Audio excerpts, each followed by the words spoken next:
the thousands in attendance and the millions watching around the world. Ladies and gentlemen, let's get ready to rumble! Yeah. What's up? It's that boy Coach Malachi Williams in the building. We back. New Media Today USA Boxing. We are back. Back with another one. As DJ Khaled would say, another one. Back with another one. You know what I mean? This is the day before fight day. We're going to look at everything, break everything down. And I just want to know, how the people feel. Who you got, final predictions. Looking at some things, it is what it is. I'm looking at some things that kind of, like, okay, goddamn, shit. I'm looking at the weigh-in. Goddamn, Ugas look like he ain't coming to lay down now. I'm like, damn, okay, shit. So we're gonna see how that play out. We're gonna see how that play out tomorrow, which is good. We're gonna see how that play out tomorrow, man. And this gonna be, you know what I mean? I'm expecting this to be a hell of a fight. You know what I mean? Expecting this to be a hell of a fight, man. Let's give everybody who is here right now a round of applause.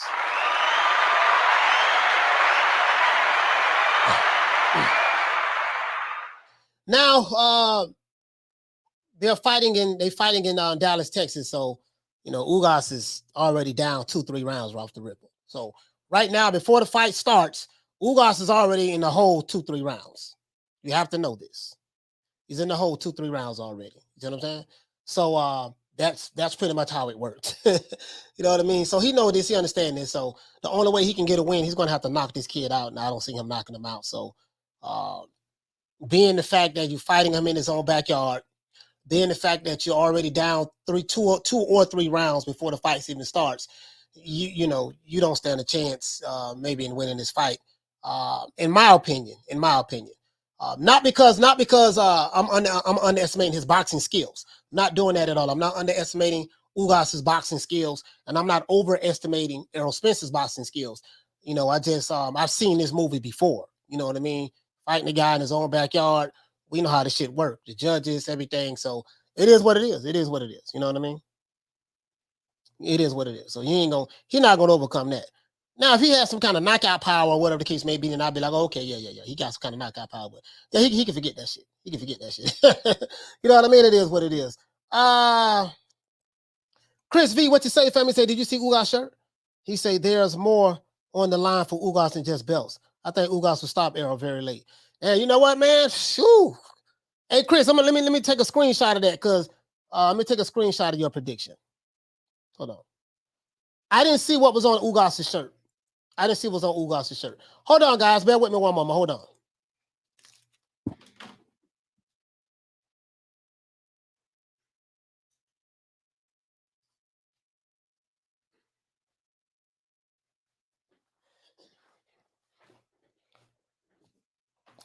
Yeah, I didn't see what was on Ugas' shirt. I didn't see what was on his shirt at all. So what was on it? What was on his shirt? I probably got to go back and look at it. What was on his shirt? Somebody was at the door. What was on his shirt? I didn't see what was on his shirt. He say, "Listen, Coach, Spence is going to KO Ugas." Yeah. I don't believe that. Yeah, I don't believe that at all. He hasn't had a KO since. He hasn't had a knockout since what was that C-class fighter he fought? Ocampo? When that was 2018? Yeah, I don't see that. I see a 12-round decision. Ugas, before he steps in the ring, he's already down 2 rounds, possibly 3. So Spence only has to win 5 rounds. He can win 5 rounds. He's already up 2 rounds. He's going to win this fight. I think all 3 judges are going to have it unanimous. I see like a 115, 113, 115, 113, 116, 112. I think that's how that's going to be. In my opinion. Shout out to my main man, Reggie Owens. Salute to Reggie Owens, man. If you're new to the channel, please subscribe. Hit that like button for the old boy. Let's get into this. Now, Spence Ugas final predictions, guys. Who are you picking to win and why? Want to open up the phone lines? We're gonna have to get over 200 likes for me to open up the phone line. So we didn't open them up yesterday because we didn't get the likes, but that's fine. You know what I mean? Today we'll see what we can do. Try to get those likes up, and then we'll go from there. I want to see what everybody has to say. You know what I mean about this? I'm gonna give you my opinion on it, my take on it. I don't have a dog in the race. I don't have a dog in the race. You know, both of these brothers are fighting tomorrow, Ugas and Spence. So we're gonna see how it pans out. I'm gonna tell you how I see it, and then you guys can go ahead and let me know how you feel. Phone lines will be open once we get the likes, so we'll be up there. Spence Ugas fight is going down like the Titanic tomorrow night in Dallas, Texas, the home of Errol Spence. Errol Spence is a minus 600 favorite over Yordenis Ugas, and understandably so. Spence is fighting in his own backyard and in his own city with his own judges. So that's, understandably so. He should be favored. Yordenis Ugas is a plus 400 underdog, and no one is giving him a chance against Spence at all. As a matter of fact, everyone is saying that you got some people saying he's going to get knocked out. Some people saying he's going to get stopped. But I like, when I look around the research I've been doing on the internet, literally out of 100 people, maybe, and I'm just, throwing some numbers out there, maybe 90 to 95 are saying Spence is going to win overwhelmingly.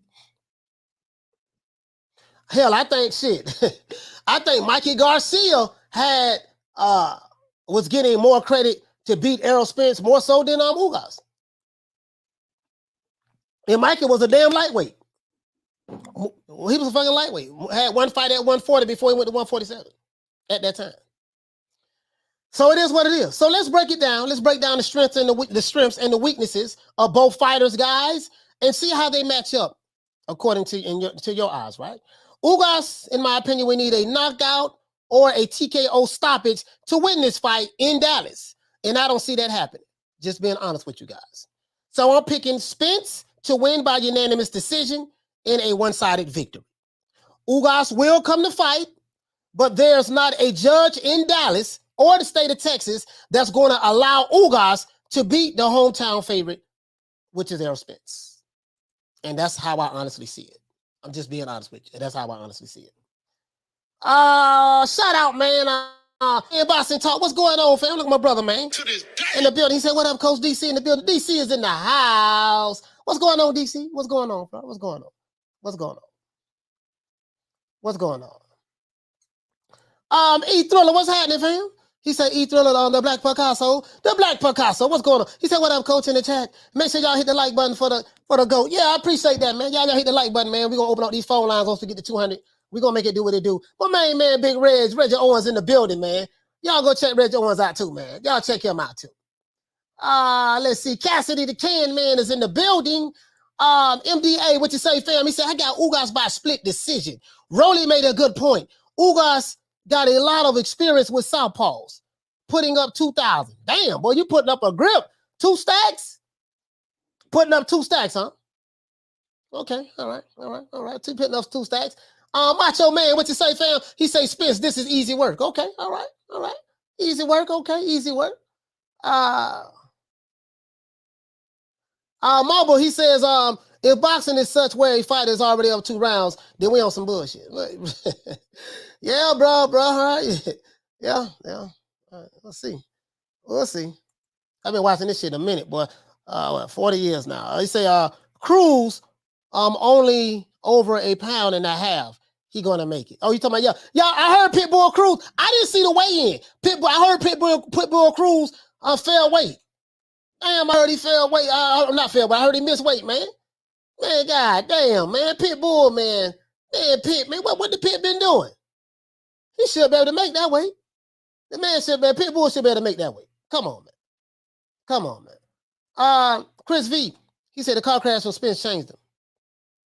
His last performance had been so weird. No, I mean, I don't. He looks healthy to me, Chris. Like when he beat Danny Garcia for 12 rounds. He looked fine. He looked fine to me. I mean, until he got to like the last 15 seconds of the last round, when I saw he really couldn't pivot after he got hit, he pretty much like ran to the ropes. Outside of that, but no, he looked fine. He's 100%. I don't want to sit back and you get what I'm saying? He's 100%. He's fine because you know, I don't want to have any excuses, Chris. You get what I'm saying, my brother? But I get what you're saying, though. I mean, his last performance have been so weird. That accident affected him. No, the accident hasn't done anything to him, my brother, to be honest with you. I genuinely don't understand how many haven't noticed the change in speed and reaction. Well, he's only had one fight since the accident. That was Danny Garcia. And he looked fine, you know what I mean? He's 100, he's 1,000%, Chris. You know, so I don't know. Snow Rip, he said, Coach, how many times Errol has fought outside his hometown? I don't know. That's all. I have no idea, bro. I don't know. You gotta ask. You know, yeah, I don't know. I don't know, fam. I'm gonna be honest with you. I really don't know that. He said I'm Cuban and Ugas is trying to make history. Ain't nothing wrong with that, fam. Again, there's nothing wrong with who you pick. Don't let nobody bully you, shame you into picking who you want to pick. Ain't nothing wrong with that. Nothing wrong with that at all. Because you got these dudes online, you know, in America, this is how this shit is in America today. But, you know, if you don't agree with them, then they get mad and bet the hell with them. You got to be like me. The hell with them, man. I don't worry about what the they say or say. They ain't going to do shit. They just going to come online, hide behind advertising and talk. That's all they going to do. You know what I mean? Don't worry about it. Pick who you want to pick. Shit, ain't nothing wrong with that.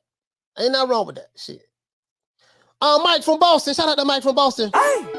For dropping that quarter of a bam dub on your boy. Hey, Leroy. Super chat received. Playtime's over, boy. He said it will be 7-5 or 8-4 Ugas, but Spence will get the nod on the split decision. Okay. Let's see.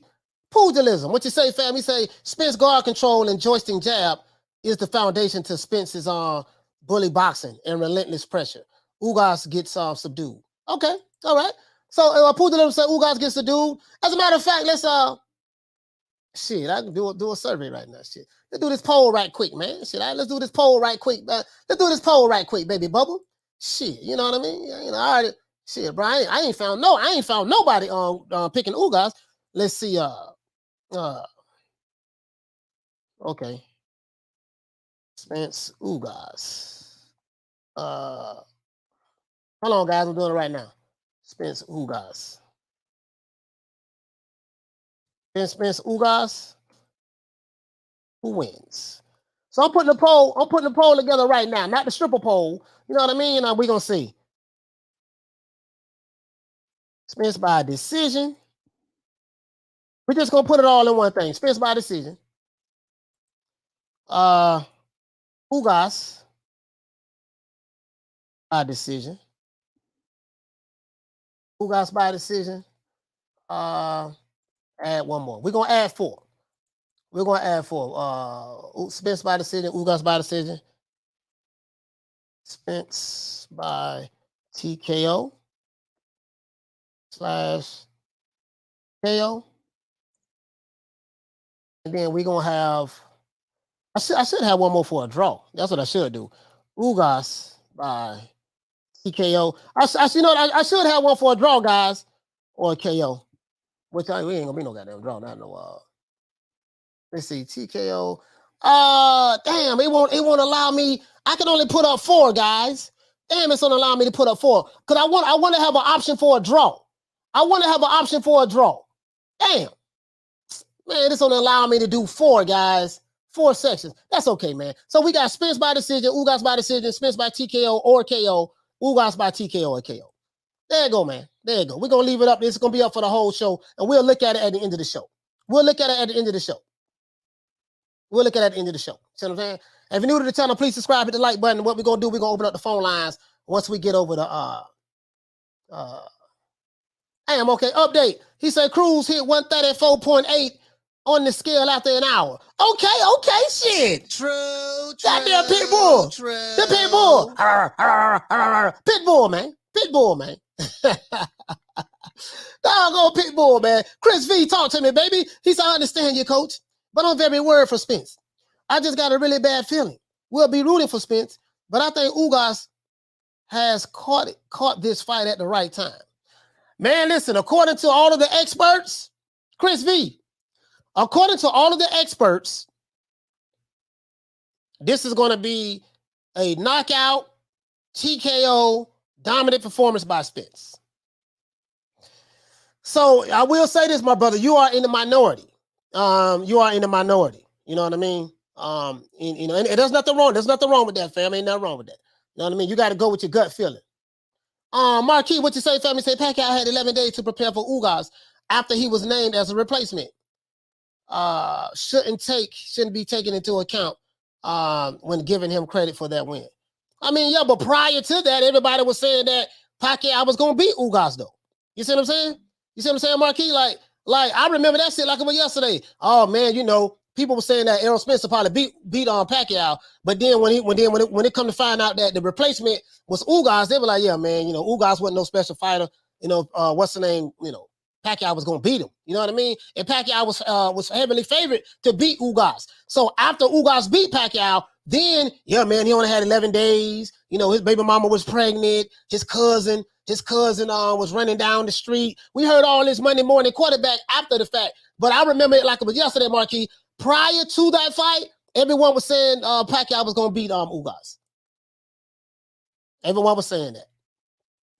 You know what I mean? So Mike, what you say, family? Say Ugas looking like the boogeyman. Oh yeah? Okay. All right. Macho Man, he say Spence is the Tim Duncan of boxing. No flash, but has mastered all of the fundamentals. Okay, Macho Man. Oh yeah. Hey, Macho Man. Macho Man. Okay, yeah, man. Ugas will drop Spence with an overhand right in the exchange. Okay. All right. We got the poll up, not the stripper poll, but we got the voting poll. We got that up, so y'all let the old boy know what's up. Soon as we bring them out, we gonna open up those phone lines. He said we're about to see exactly why the Crawford fight ain't happening yet tomorrow night. Shit. I already told y'all that fight ain't happening. I don't believe that shit at all. You know me, I'm a very optimistic individual, but this been 5 years me talking about this shit. That shit ain't happening. I don't move so far past that shit. Lee Saul, he said Ugas is being underestimated. Yes. You hit the nail right on the head, bro. Yes, all of the experts is picking against him. Bro, I'm telling you, bro, just go out there on the chitlin circuit, Lee. Just go out there and look, my brother. You will see exactly what I'm talking about. You'll see exactly what I'm talking about.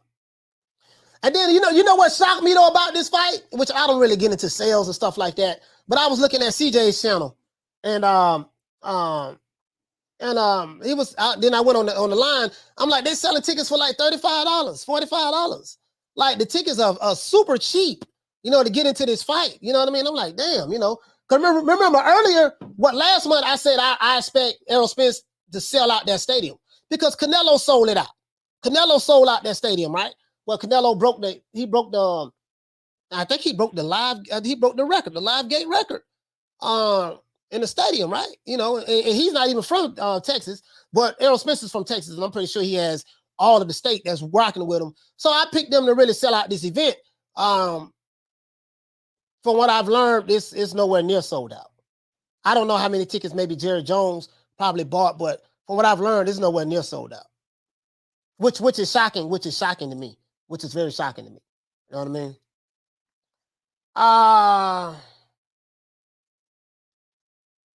Let's see.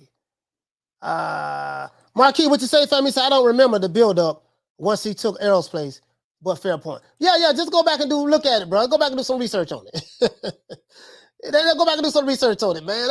Listen, Ugas even said in the interview, you know what I mean? I was looking at a Spanish station because I speak fluent Spanish. He even said in the interview, he was like, man, he's always an underdog in fights. That dude is always an underdog in fights. Always. You know what I mean? So it is what it is, man. It is what it is. He said, I think Spence will win, coach, but wouldn't be surprised if there's a controversial decision against Ugas. Yeah. Reese Mack, what you say, baby? He say Spence visually is looking Leonard Hearns. He say Leonard Hearns won already. Okay, he's ripped. Yeah. Both men are ripped. Both men are. Yeah. Bernard Burton, what you say, fam? Spence by decision. That's what I got. Spence by decision. I got the same thing you got, fam. Spence by decision. Joza, what you say, fam? He said I think Spence TKOs Ugas, but I also think Ugas can TKO Spence. I don't see no TKO. I don't see no TKO. You You know, I'm just being honest with you. I don't see no TKO. You know, because Spence, before any car accident or anything, he could knock out Mikey Garcia, 135-pounder. So I don't see no TKO at all. I don't see that. I don't see that at all, to be honest with you. I do see a 12-round unanimous decision for Spence. I do see that. And what you say, family? Say Spence wins unless the eye give out. I think Spence eye will hold up though. Yeah, we're gonna find out tomorrow if it's gonna hold up or not. Me personally, I think it's gonna hold up. He's 100%. Let's see. The thing I don't want to do, Ant, is I don't want to have built-in excuses. You see what I'm saying? I want to say what everything that the Errol Spence fans are saying, and even the not only just the Errol Spence fans, but also the ones who are the fanaticals that I like to call the Errolsexuals, the name that I came up with for them. And all of the experts, he's 100%. There's nothing wrong with him. He's back like never before. This is the best they've ever seen. That's what that's what I'm focusing on. Because if somehow a miracle was to happen, and this guy Ugas, who no one is given a chance in hell to win, but if somehow a miracle was to happen, a miracle, and he was to win this fight tomorrow, I don't want no one to say, yeah, man, the car accident. No, we're not going to do that. Man, no, we're not going to do that. Because they're not saying that now. So I don't want it because, you know, if a miracle was to happen, I don't want that being taken away from Ugas. You see what I'm saying? So he's 1,000%. He's good to go. Shout out to King. Shout out to the kings of the Commonwealth. Hey, okay. We're dropping that $2. Bam, super chat on your boy. Hey, Leroy. Super chat received. Playtime's over, boy. He said, what are the keys to victory for both fighters? This is very easy for me. For Errol Spence, all he has to do is make it 12 rounds. That's the keys to victory. Make it 12 rounds. You know, work his jab, do what he need to do, work his jab, stuff like that. But just make it 12 rounds, he's going to win. Ugas, he only has one way to win this fight. He has to stop Errol Spence, whether knockout or TKO. And I don't see that happening. It's that simple. I don't have to break down no tangibles. I don't have to break down no work rate. I don't have to break down, you know, jabs, you know, the feints, the pressure, the footwork, the boxing in angles. You know what I mean? I don't have to bring none of that up. For Spence, make it 12 rounds, he wins. Ugas, he need a knockout. Yeah, that's exactly how I see it, dog. And I'm dead ass serious. I'm great, y'all serious, bro, when I say that. He's fighting in Dallas. Let's see. Spence Jr. by 8-round KO. That's a better Spence Jr. that fought KO Brook. Okay. Yes. Okay. He said Ugas, my favorite. He said my third favorite welterweight, but it is what it is. Okay. All right. Reese Mack, he say they would do that. Okay. Dr. Paul Evans, the good doctor. What you say? You say smoke him if you got him. Hey man, you know, it is what it is, man. It is what it is. He say this is a closer fight than Porter Crawford. May the best man win. Yeah, the only thing is Porter got dropped twice and his daddy threw the towel in, which pissed me the hell off because I want to see Crawford stop. I want to see Porter go out on his shield. Because he was going to go out on his shield. So I was mad as hell Kenny Porter waited to fight off after the second knockdown because his son was beating on the canvas. I was mad at the motherfucker. He was going out on his shield. Talk Trends. He say this fight is made for Spence win.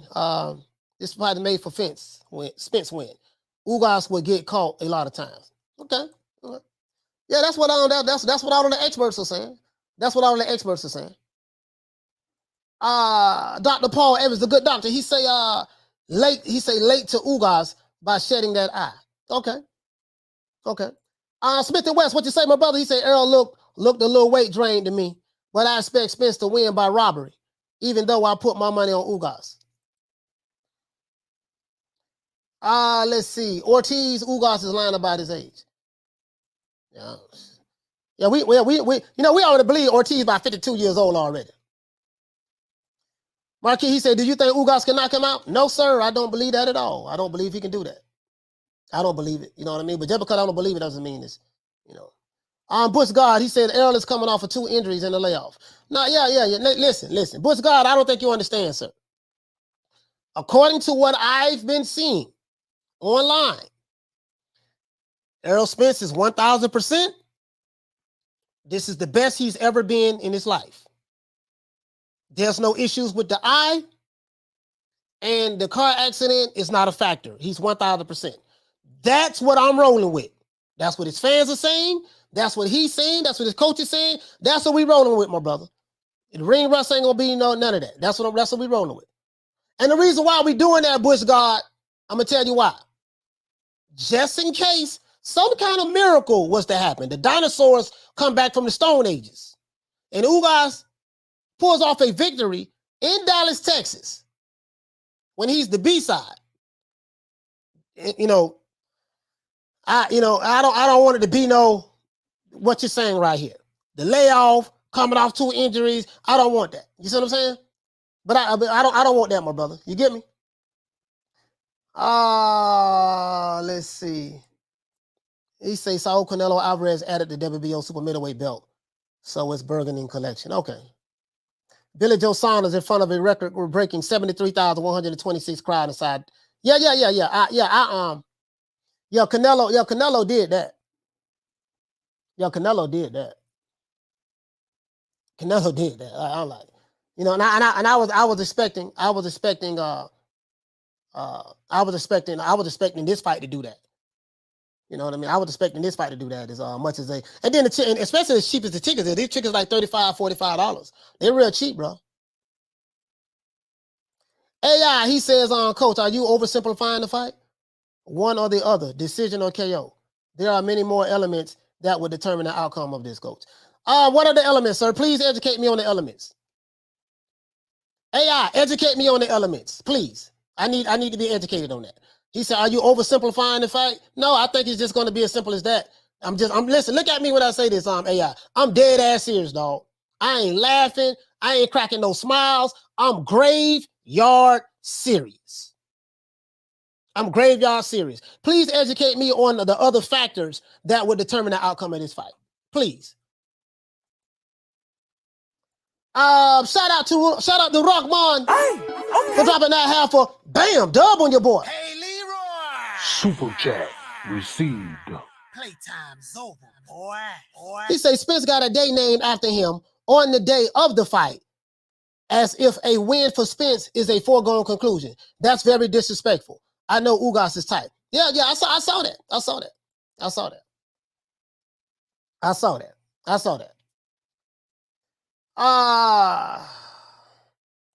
Butch God, he says, if the Brits fans were allowed to fly over, that Canelo fight would have broken all the records. But matter of fact, I think Canelo did break the records though, right? For he sold that. He sold a whole fucking.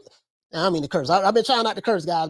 You notice I ain't been cursing lately. And I ain't been saying the N-word. I've been trying to refrain from my wicked ways, but I've been so used to cursing and all the time and yada, yada, yada. But now I'm trying to refrain, guys, because I'm a 9-year-old daughter.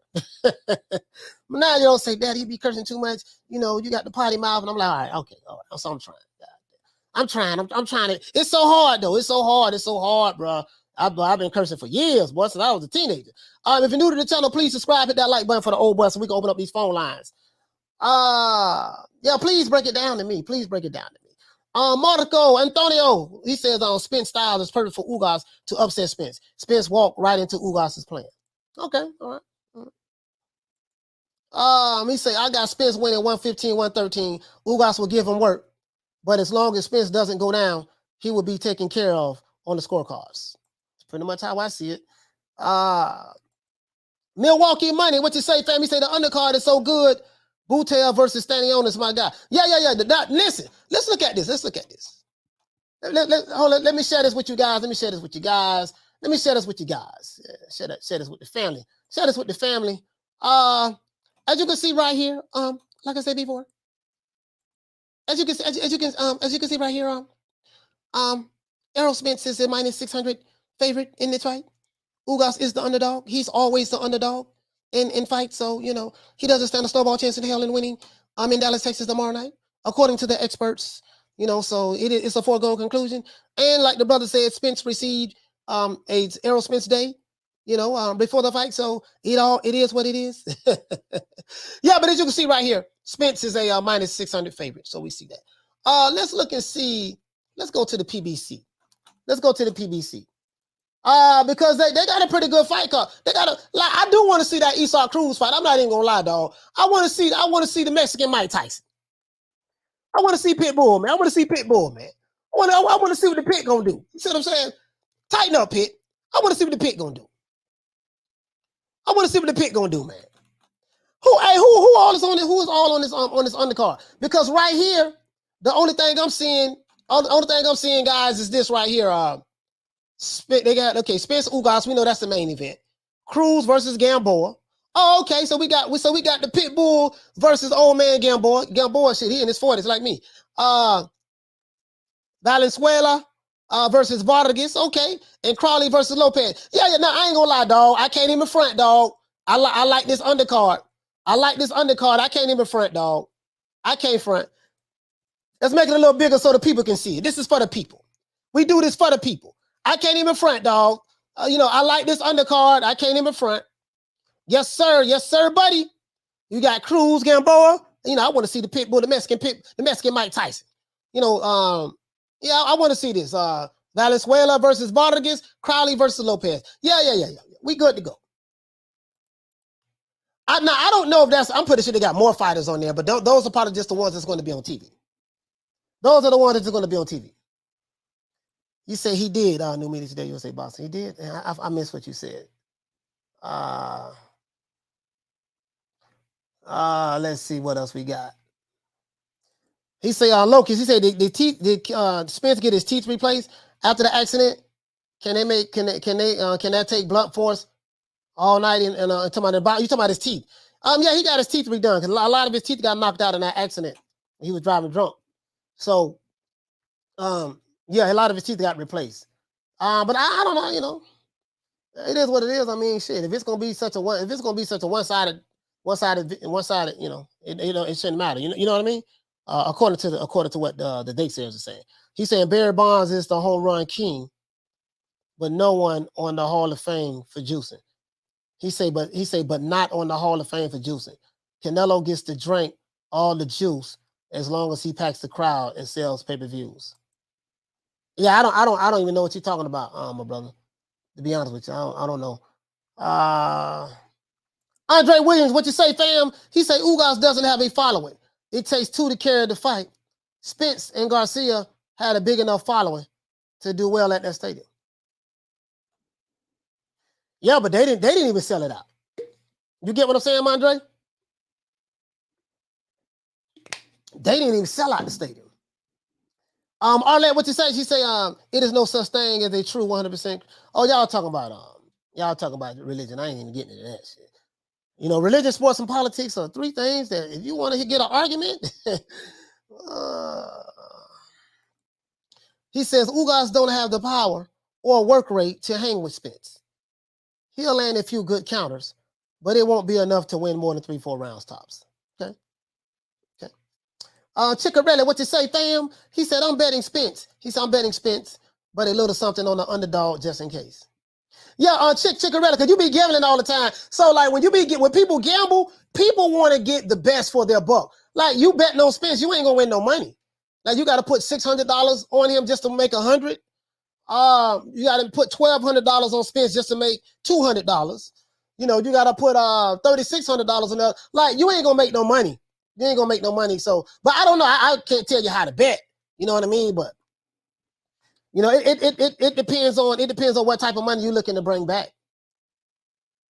I know when I gamble, I try to outside of a head up bet, I try to when I gamble, I try to maximize my dollar. Like I want to flip my money. You know what I mean? I at least want to triple my money. You know what I mean? I don't want to put $1,000 on somebody to make $100. You know what I mean? Like, that ain't no goddamn. You feel me? I'm just saying, like, that's how that's how I was taught to gamble. Whenever I do bet. He says, Porter had way more respect for Ugas' power, more than Spence. Yeah, I wonder why. Arnold Moketsi, what'd you say, fam? He said Spence by decision. I saw some loopholes on Ugas in that Pacquiao fight. Yeah. Always juicy. Y'all talking about Canelo. Y'all talking about Canelo. Macho Man, he said Ugas is not popular. That's why they having it in Dallas Stadium. Yeah, a lot of people talk about the popularity contest and stuff like that, but I get what you're saying. Let's see. I think the brother asked me, he says, did you see that Derrick James interview? Yeah, I saw it. Oh, Derrick James. That dude, that's something else. Mike, what you say, fam? He says, I got Spence, but hope the best for Ugas. Eric says, how is it going, coach? What's going on, fam? He said, putting money on Ugas, even though I think he might lose. He said, same with Canelo. Yeah, you're right about that. You can't bet no money on Canelo. You ain't gonna make no money. You ain't gonna make no money betting on Canelo. You see what I'm saying? Like, you ain't gonna bet no money. You ain't gonna bet, because the odds, he's always gonna be overwhelmingly favored. You got to put a whole lot of goddamn money, man. He say the Spence odds are so crazy for a fight like this. Well, he said, it's a borderline stupid bet to bet on Spence. Yeah, pretty much. Especially with the underling shit. Yeah, pretty much. Like, you got to put too much money, Like, let me tell you something, man. I could never make no money betting on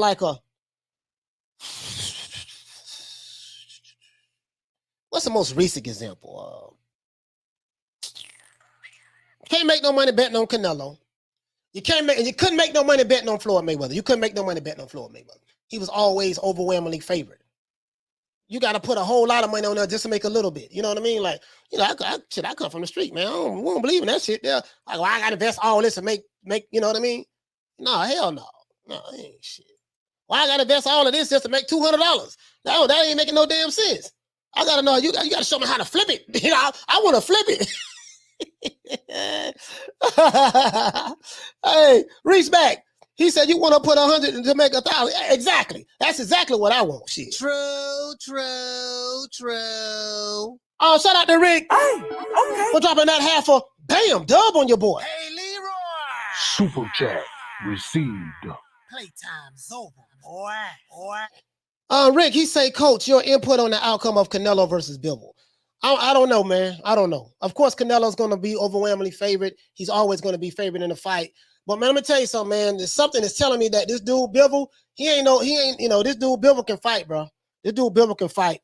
And I wouldn't be surprised if that fight go 12 rounds. Canelo is the favorite. So if it go 12 rounds, he's going to win anyways. But Bivol is the B-side. I just see Canelo. I just see Canelo beating him. I think once Canelo get his timing down, if he can get Bivol's timing down, I think it's going to be a tough fight. Bivol has a damn good jab, damn good footwork. He's an underrated boxer. I don't know exactly what his power will be able to affect Canelo, but we're going to find out. We're going to find out. You know what I mean? But I'm going to be honest with you, bro. Barring that Canelo being the favorite in that fight, I kind of got that fight like a shit. That's a pick'em fight to me, to be honest with you. You know what I mean? Because I'm not sleeping on Bivol. That might be a pick'em fight. Or you could say, 55-45 Canelo. You got to give Canelo that. You know what I mean? 55. I say 55-45 Canelo. That's what I say. But when the fight get closer, I'll be able to break it down and look at more of the intangibles and stuff. You know what I mean? HMG, he say nobody win money with Canelo. Nah, you can't win no money with him. You can't. How you gonna win money with a dude that's, he minus 700-800 favorite, and you gotta put too much money on that shit. He said I'm putting my house on rolling. Big Rolo. Hey, listen. Now, bruh, F Society. All BS aside, dog. If you're new to the channel, please subscribe to the like button. I want to open up these phone lines. We need 200 likes. We have over 230 people in here. We have less than 200 likes. Bruh, listen. Big Rolo, and listen, now Rolo ain't gonna stand a chance in hell, in my opinion. But he throw those bolo punches. He does throw those bolo punches. You know what I mean? We talked about the bolo yesterday. You know, the half, you know, the half hook, half uppercut. We talked about that yesterday in the origins of that, but that's neither here nor there. But yeah, man, but I don't see it, dog. But guess what? But if Rolly was to pull it off, bro, so but you put a couple dollars on Big Rolo, man, bro, you literally gonna be rich, bro. You mess around. Hold on. Look what the odds is on that fight. Wait, I'm gonna look that up. Hey, remind me to look that up, dog. Remind me to look that up. Shit, Big Rolly.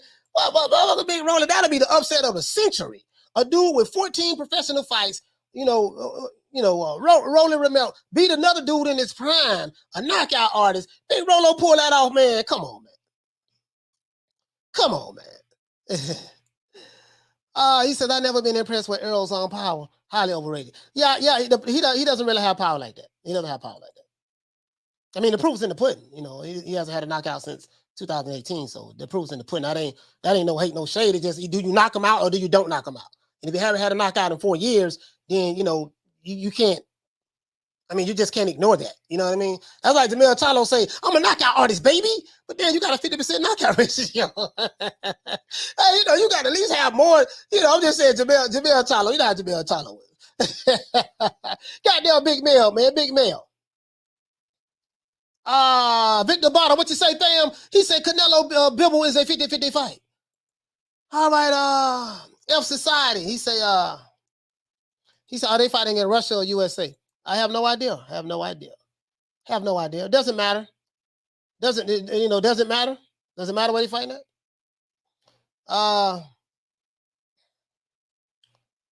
Eddie Val, what you say, baby? He says, first 4 rounds, I won't be surprised if Bivol winning 3-1. I got Canelo, but Bivol going to be tough to get by. Yeah. Draper, what you say, family? Say Ugas is vulnerable and to overhand right.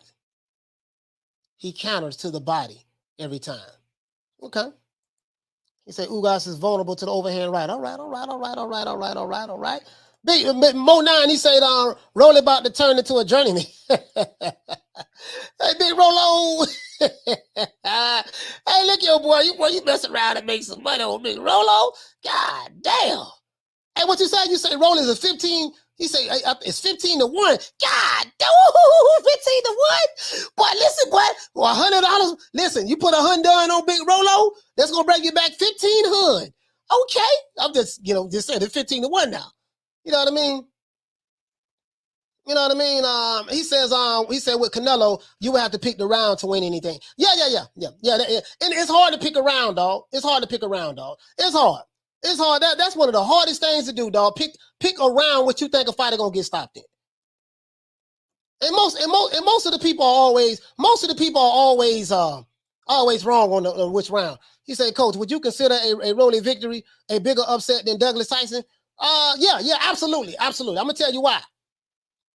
Buster Douglas can fight, and Buster Douglas had a lot of experience in his fights. You see what I'm saying? So it wasn't like he was just some scrub off the street.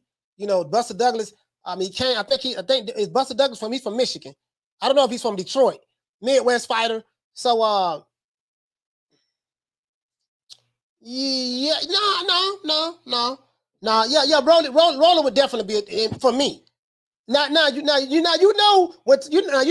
was 1,000-1 favorite to beat Buster Douglas, and that whoever bet money on Buster Douglas became a millionaire. So I don't know if it's going to be that big of a big of a odds for Rolly, but yeah, it'll definitely be it'll have to be. I mean, boxing scientists, considering the fact that this dude started boxing when he was 17 years old. His amateur background is pretty much non-existent. He has no footwork. He has no defense.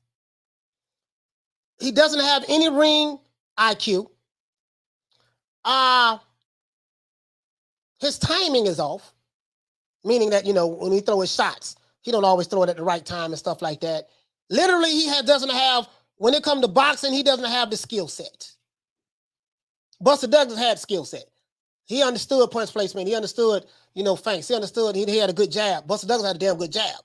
You know what I mean? Stuff like that. Footwork, all that stuff, all those tangibles that a boxer normally would have. Rolly Romero doesn't have any of those things. He has one thing, power. That's it. So yeah, that to me that'd be a bigger upset. And to be honest with you, that'd be a bigger upset. Mo9, he say, so you telling me to bet my house on Rolo? No, I ain't telling you nothing. And what you say? You say, Buster Douglas from Dayton, Ohio. Okay, yeah, he from the Midwest. Then I thought he was from Michigan. He's from Ohio. Yeah. Okay, all right, yeah. Thank you for correcting me on that. I knew it's from the Midwest. He said that's a bad statement, Coach. That would be the biggest upset in history. He said that's a bold statement. Hey, bro, I'm telling you, bro. Listen, goddamn. Hey man, you see Roland Romero, man. You see his training footage. That man got clumsy feet, and you see how good footwork that Tank have. Man, come on, man. I don't know, man. Yeah, for me, that'll be like, damn. He says, don't think Big Rolo has fought an ex-world champion. He's only had 14 fights. He's only had 14 fights, dog. Rolo only had 14 fights. If you're new to the channel, please subscribe to the like button. Once we get the likes up to 200, we'll go ahead and open up the phone line. We got the poll up. Y'all participate in the poll, man. Who y'all think gonna win this fight? The poll is up. It's up. Y'all participate in it. Let me know. Let's see what we got so far. Let's see what the votes we got so far. Let's see. What we got so far? Okay. All right. The poll's still going on. Let me see. Let the old boy look at it and see. Okay, 209 votes are in so far. I'll let y'all see what it is when it's over. Seen and unseen. He said, who betting on Rolly? Asking a friend. Shit, I'm gonna put $100 on him. Shit, I'm telling you off the ripple. I got tanked by decapitation, to be honest with you. But I'm gonna put $100 on him. Shit, I can stand to lose 100. That ain't shit to me. I put $100 on him. Shit, anything can happen. But I ain't picking him to win. You know what I mean? I'm really betting them. I'm really betting for my money. Like I know, I got friends of mine. They professional gamblers. This all these dudes do. These dudes I got a homeboy. He gambled at everything: dice, dominoes, shooting marbles. He like my homeboy, right? He's a serial gambler. He can't watch anything without having some money on it. That, I don't care if it's $5, $10, $20. That he got to have some money on it, and so that he can become more engaged with it. You know what I mean? Without any money on it, he won't, man. Like my homeboy, he gonna put some money on Rolo. Listen, as a matter of fact, shit, I think he told me he gonna put shit, I think he said he gonna put about $400-500 on Rolo. I think he said he gonna put about $400-500 on Rolo. I'm dead ass serious, bro. Dead ass serious. He like, yo, hey man, he my homeboy, he got plenty of money, man. Hey, I think that got so much money, he don't know what to do with it. I mean, he ain't like no multi-millionaire, nothing like that, but he just, he hood rich. He got plenty of money. He said there's no Ugas support here. No, ain't nobody. You know what? I don't. I'm just saying for me, Jonathan,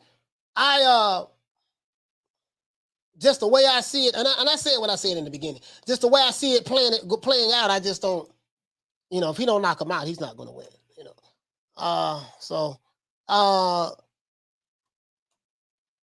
Lodicus, what you say, fam? He say, Ellaby might poison Tank. Hey, see, we can't be coming up with all these conspiracies. See, this our stuff. See, this what happened when people have too much time on their hands. Yeah, man, man. Well, see, hey, look, what if they do this? What if they do that? Then you're gonna put all this stuff in your head. What ifs? And then we can't be doing that, man. We can't be doing that. And we can't be doing that now. We can't be doing that, man. You know what I mean? James Burrell, what you say for me? He said, Ugas got a big bald head and no eyebrows, just like in Martian. Just saying.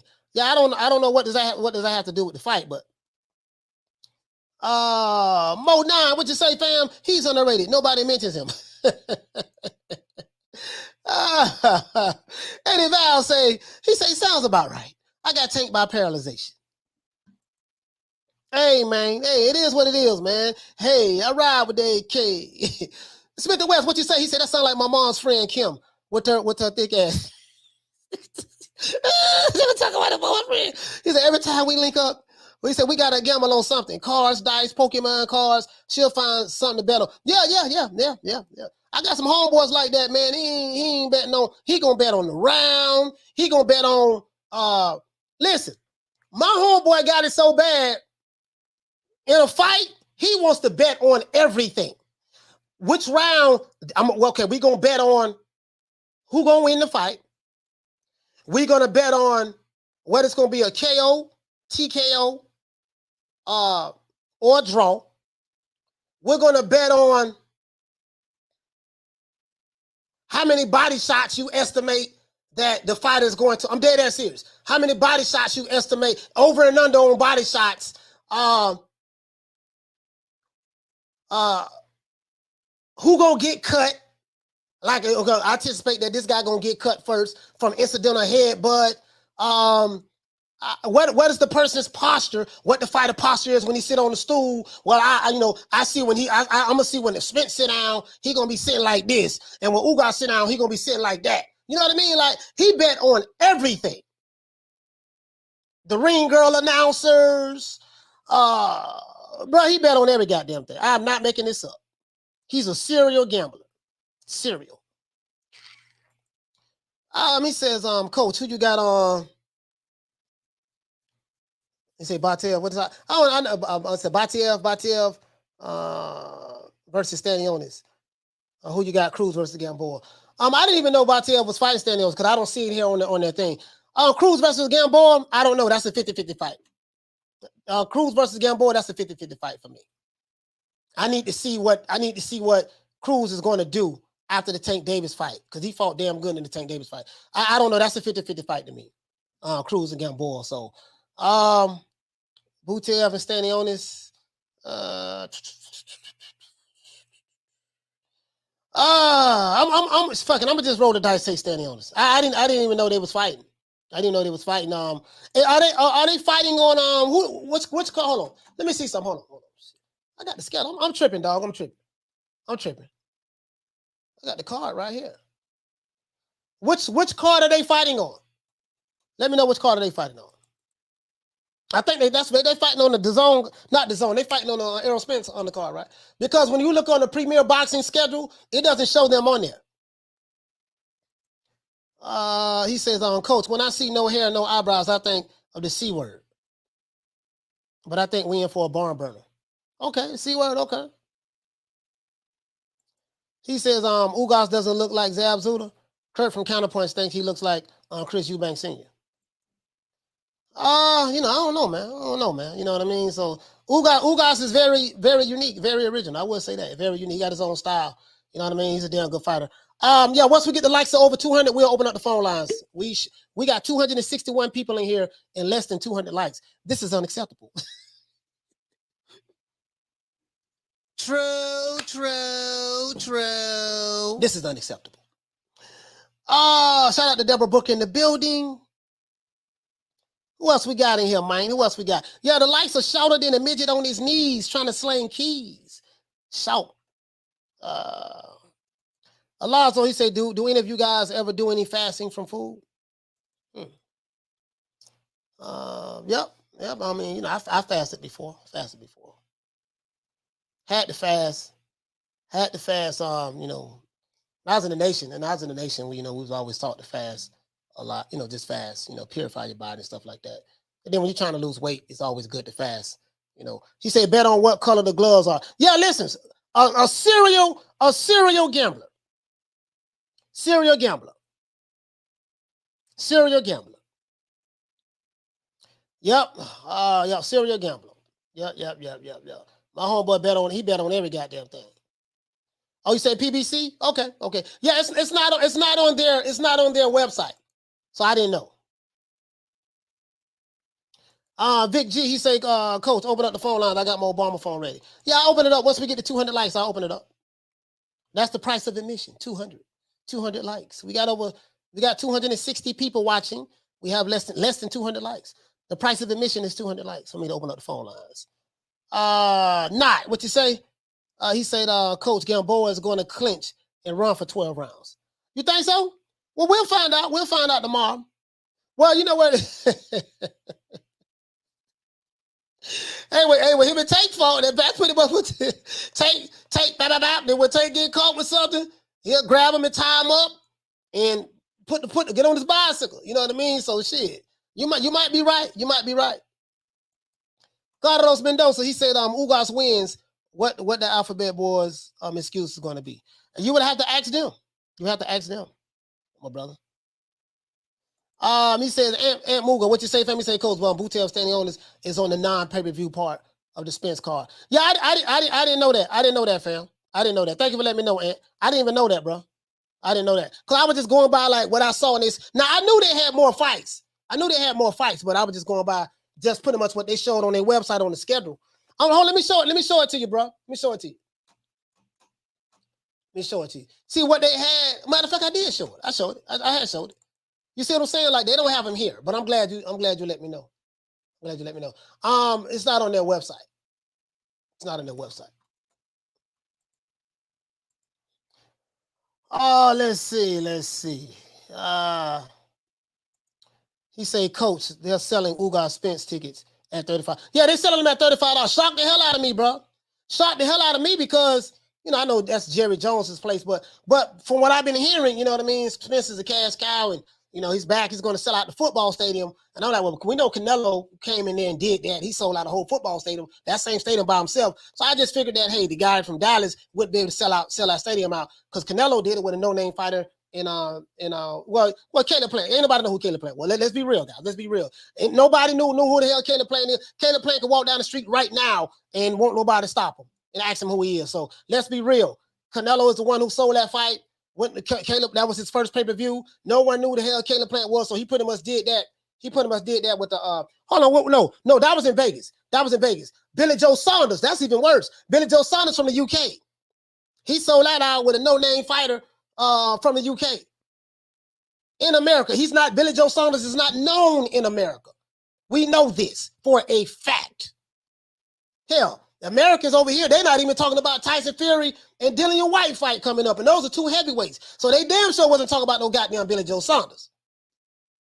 I'm just saying. So it is what it is. So I at least thought that Spence would sell the stadium out.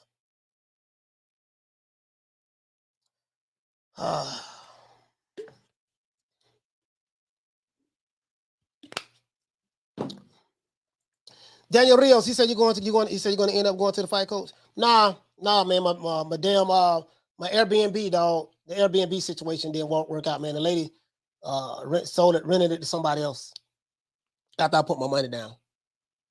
Dead ass serious. Dead ass serious. But that shit had me so mad. I ain't gonna talk about it, dog. Let's see. What you say, seen and unseen? He says, nah, Victor, when Rolly lose, you're going to eat beef. Big Rolo! Thomas, what's your Thomas Jones? He said, why my super chats aren't showing? I don't know. Oh, here it is right here. Sorry about that, fam. Sorry about that. Shout out to Thomas Jones. Hey, okay. For dropping that quarter of a dub on your boy. Hey, Leroy. Super chat received. Playtime's over, boy. He said, this is totally unacceptable. Refresh your super chats. True. Totally unacceptable. Totally unacceptable. You see what I'm saying? Totally unacceptable. He said they'll stop and ask Caleb on the street, hey, you're the guy that Canelo slapped on stage like Will Smith. Hey, hold on now. Doggone big Caleb. Caleb, man, Caleb Plant slapped Canelo first now. That was Caleb Plant put them paws on Big Nello now. Caleb Plant did that now. He did that. James Burrell said on Alphabet Boys claim Michael Garcia didn't sell any tickets when he fought Spence, but it was twice as many people as Ugas. Man, bro, I ain't one of them dudes now, bro. He says, thanks Al Heyman for making Canelo charge the people again. Hey, listen. Canelo look your puto, that back end money. Say, look here, baby boy. This how we do it over here. How we do it over here with the PBC. Canelo. See how we do it over here, baby boy. See, you know, we give you a pack of 9-laters, some some Boston baked beans. This what we gonna do. Real nigga shit. We gonna give you 1.5 million, like we giving Spence and Ugas. We're gonna give you 1.5 million on paper, right? You're gonna get the rest on the back end of the pay-per-views. Canelo, like, look here, man, check this out. I don't do the back end shit. Because you can report that those numbers did way less than what they really did and justify not paying me my paper. Canelo was like, look here, baby boy. You say that 1.5 and that back end shit. Like, remember what The Rock say? I want you to take it, turn it sideways, and shove it up your, you know what, your culo. I want my money up front. Nello say, no, we don't do back end where I'm from, SA. We do 40 million guaranteed. And then plus back end. Plus Mexican TV rights. That's how that works.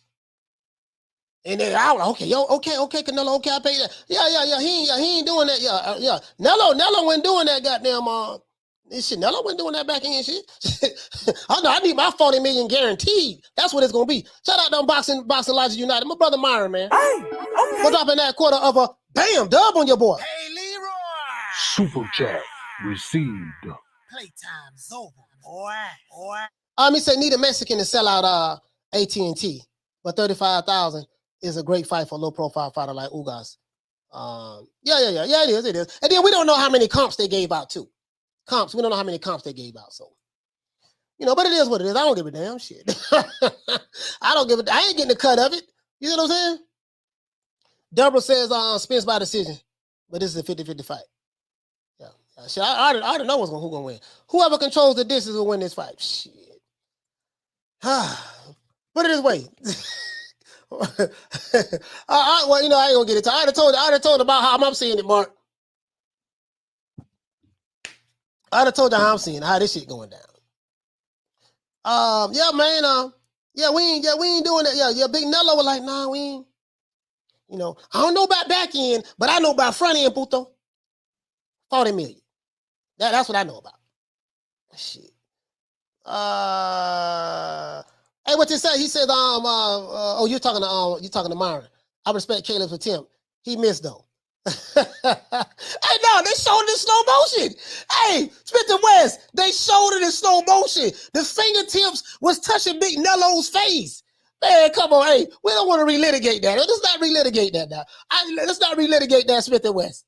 You see what I'm saying?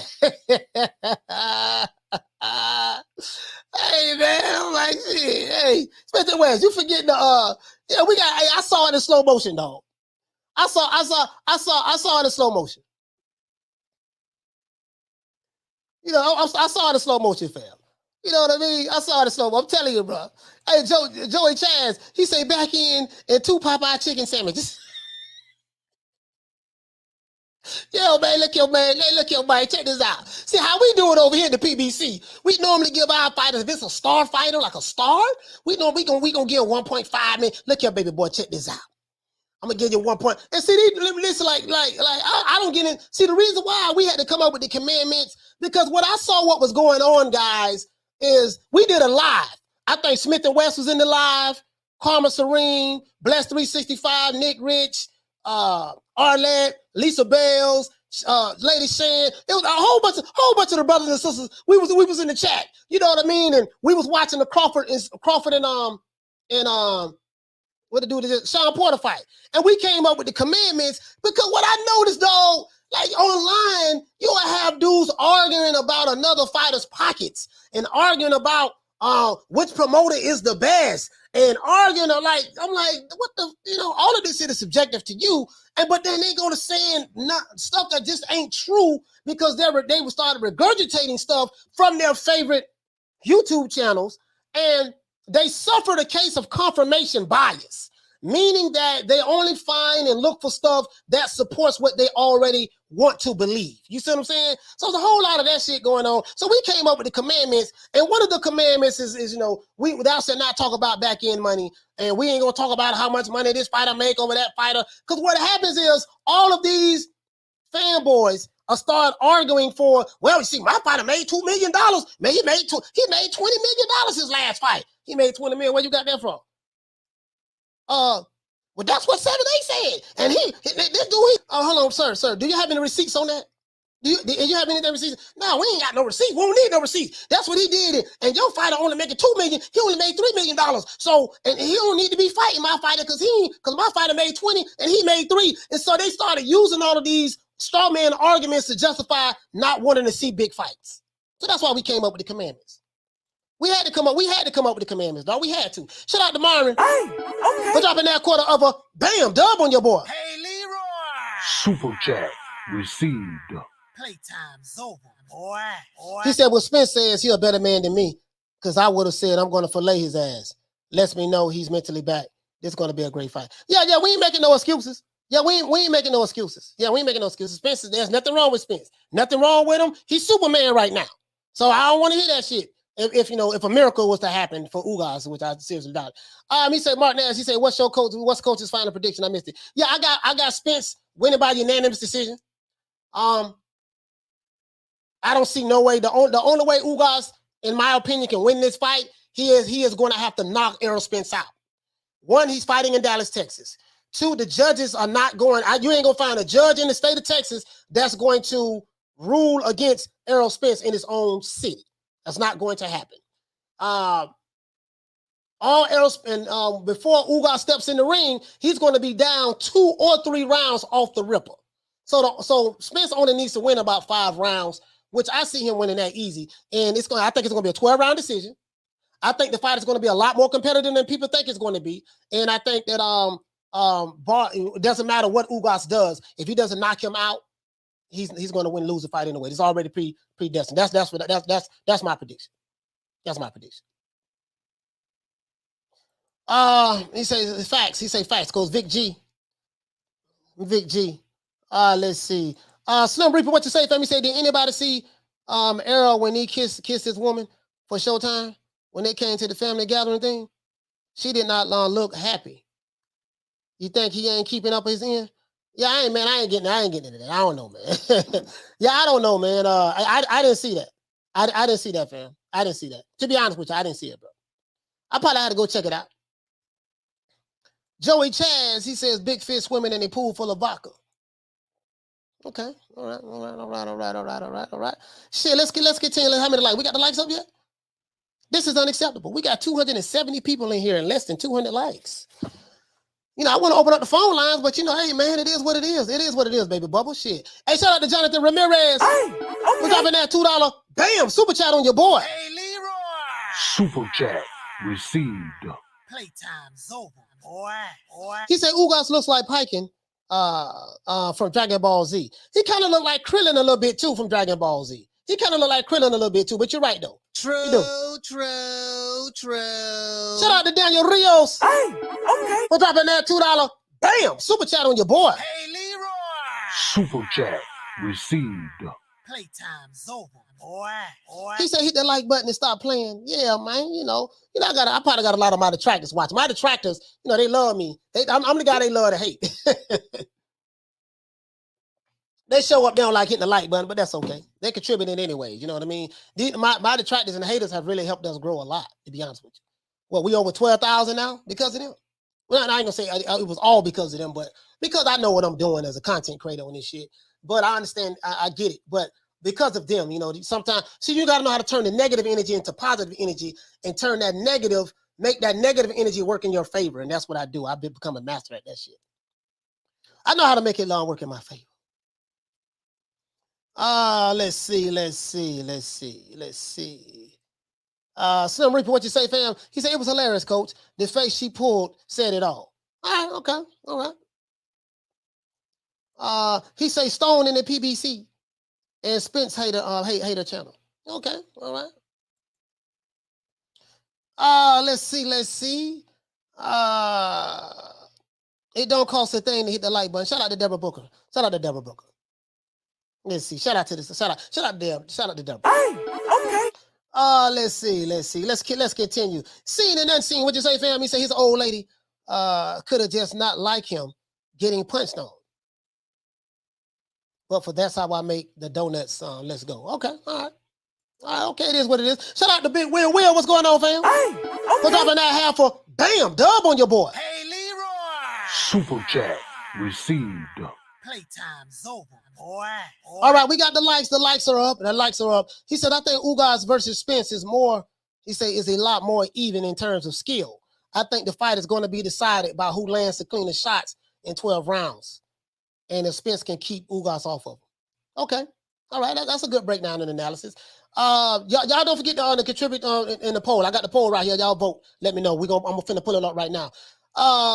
Devin Webster, what you say, fam? Shout out to Devin Webster. Hey, okay. Devon for dropping that $2. Bam, super chat on your boy. Hey, Leroy.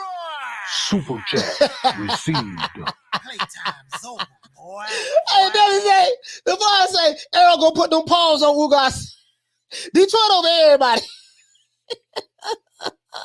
We got them. What them Detroit? Hey, them dudes from Detroit, them my niggas, boy. I'm trying not to say the N word. Them my dudes, boy. Them dudes from Detroit, man. Them some solid cats, bro. I got some Detroit stories, boy. I gotta tell y'all, man. Shout out to VQ Chris. Hey, okay. For dropping that quarter upper, bam, dub on your boy. Hey, Leroy. Super chat received. Playtime's over, boy. He said, come on, y'all, get them likes up. I want to see Coach in the AMG ASAP. All right, it is what it is. The phone lines is open. Let me open them up. Shout out to Free Smoke. Hey, okay. For dropping that $2. Bam, super chat on your boy. Hey, Leroy. Super Phone lines chat is open. received. 530-494-9636. 530-494-9636. Phone lines is open. Let's talk, man. Let's talk. Let's look at this poll, though. Let's look at this poll as well. I'm going to end the poll. I think everybody voted, right? I think everybody voted. Let me go ahead and end this poll right quick and see what we got. How many people we got don't vote? All right, we got 339 votes. Let's end the poll. And the final answer is, I should have had a drum roll. Yordenis Ugas. Let's see, the poll is Spence, 49% out of 340 people voted. 49% says Spence will win this fight by decision. 20% says Spence will win this fight via TKO or KO. 19% says Ugas will win by decision. 10% says Ugas will win by TKO or KO. Now, I'm sorry I did not have an option for a draw. I didn't have an option for a draw. You see what I'm saying? So I'm just saying. I'm just saying. You know what I mean? So it is what it is. It is what it is. Shout out to Rockman. Rockman, what's going on, fam? Hey, okay. What's up in that quarter of a bam dub on your boy? Hey, Leroy. Super chat received. Oh, man. Rockman said, you're too nice. You have to ridicule people's opinion. You have to talk to your viewers like children and get their likes up and more super chats. This is unacceptable. Hey, you know what? Hey, what my main man T Diddy say? Phone lines is open, man. What T Diddy say? 530-494-9636. Hey, what T Diddy say, Rockman? We did it first. And we motivate even the greats. This is different. This is You different. understand? We have Jennifer Lopez, we have Maluma, we have J Balvin, we have. So when I called him up, I was like, "Yo, what do you think? What do you think, Eddie?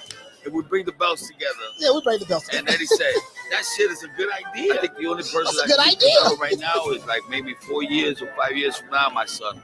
You know, like Triple G and Canelo and all these guys, they're bums, bro. They're bums. But once your people became undisputed, look how many champions we got that's undisputed now.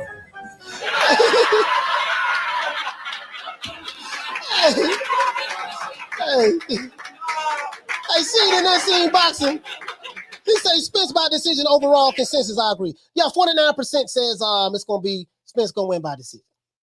49%. 49%. You see what I'm saying? Daniel Rios, what you say, fam? That's a good idea. Shout out to T Diddy, man. Shout out to T Diddy. Let's get T Diddy, man. Let's get T Diddy a round of applause.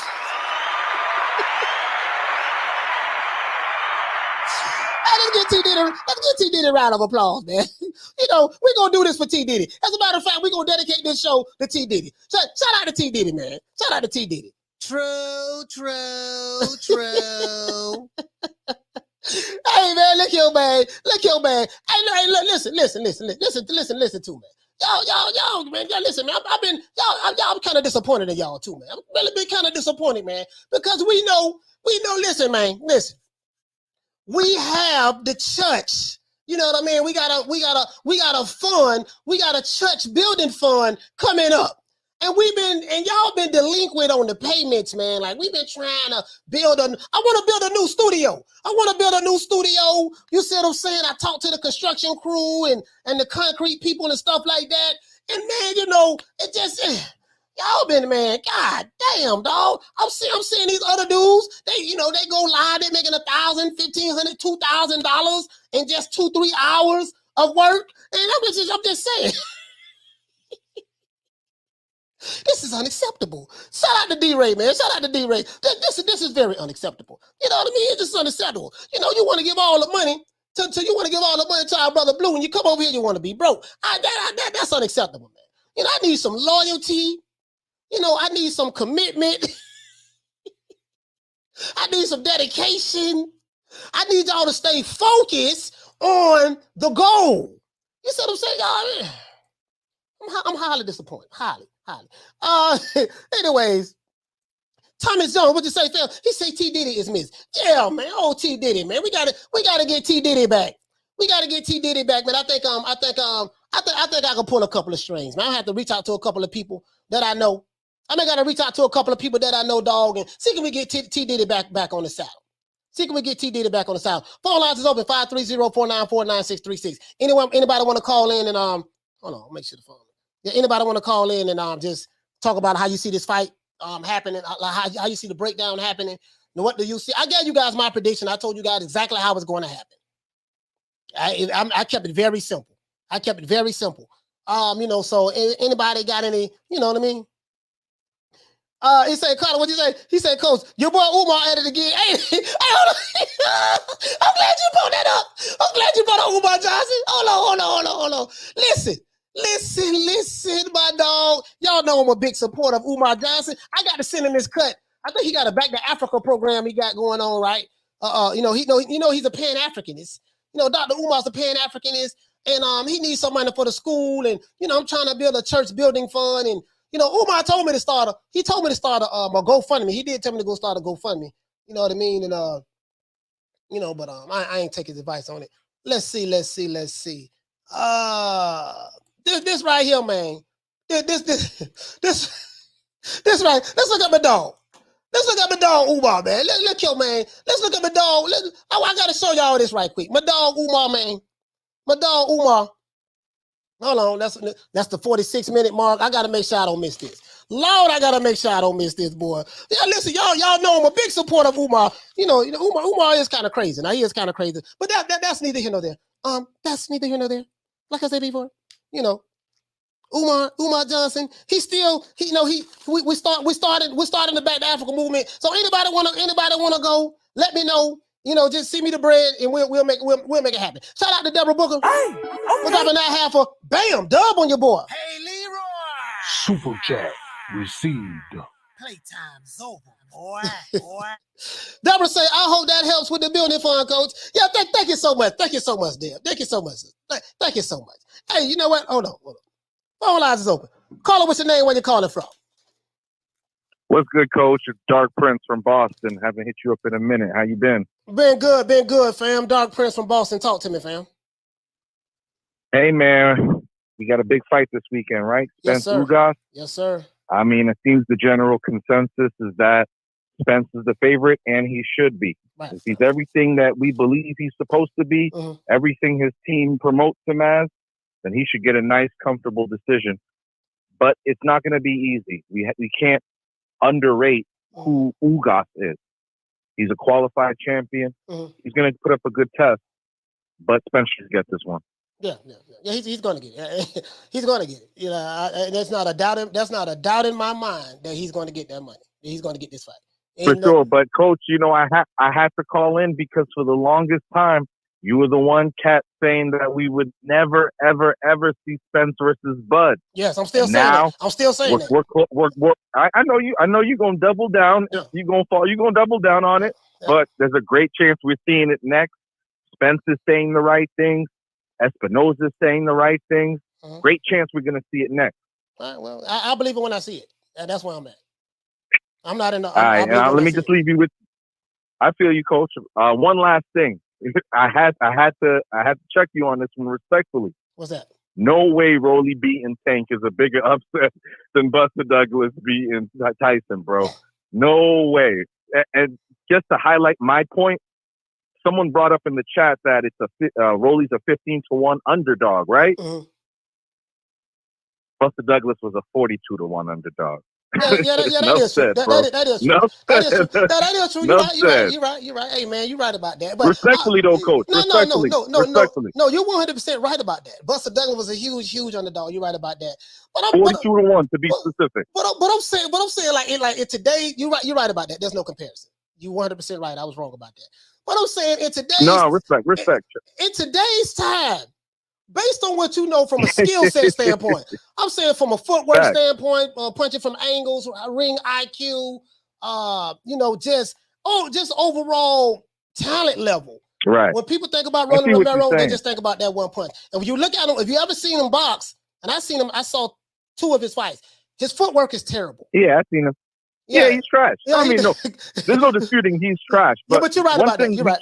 You're right. We can't overrate Tank, Coach, because respectfully, we all know what time it is with his resume. Mm-hmm. We all know what time it is with his secondary titles.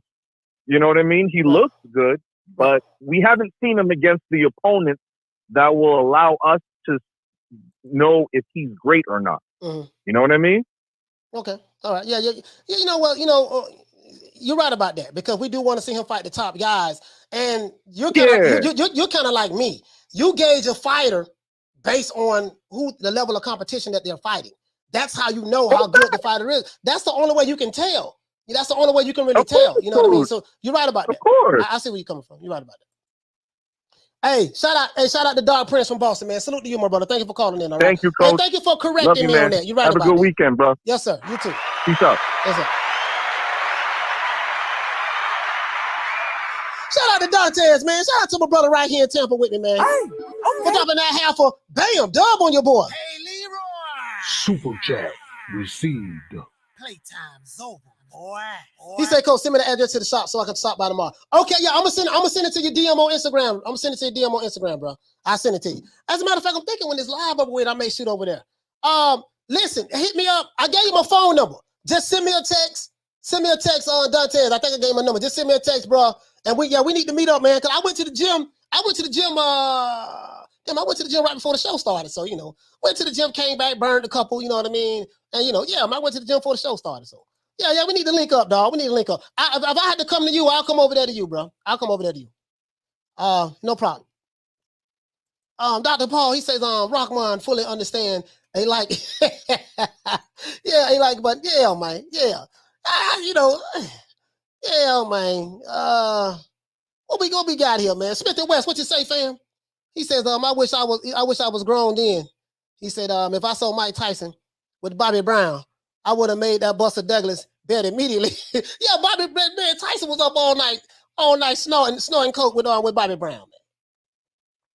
Bobby, listen, you need to hear Bobby Brown tell that story. He said, Bobby was like, I would tell him, like, man, you got to fight in the morning, man.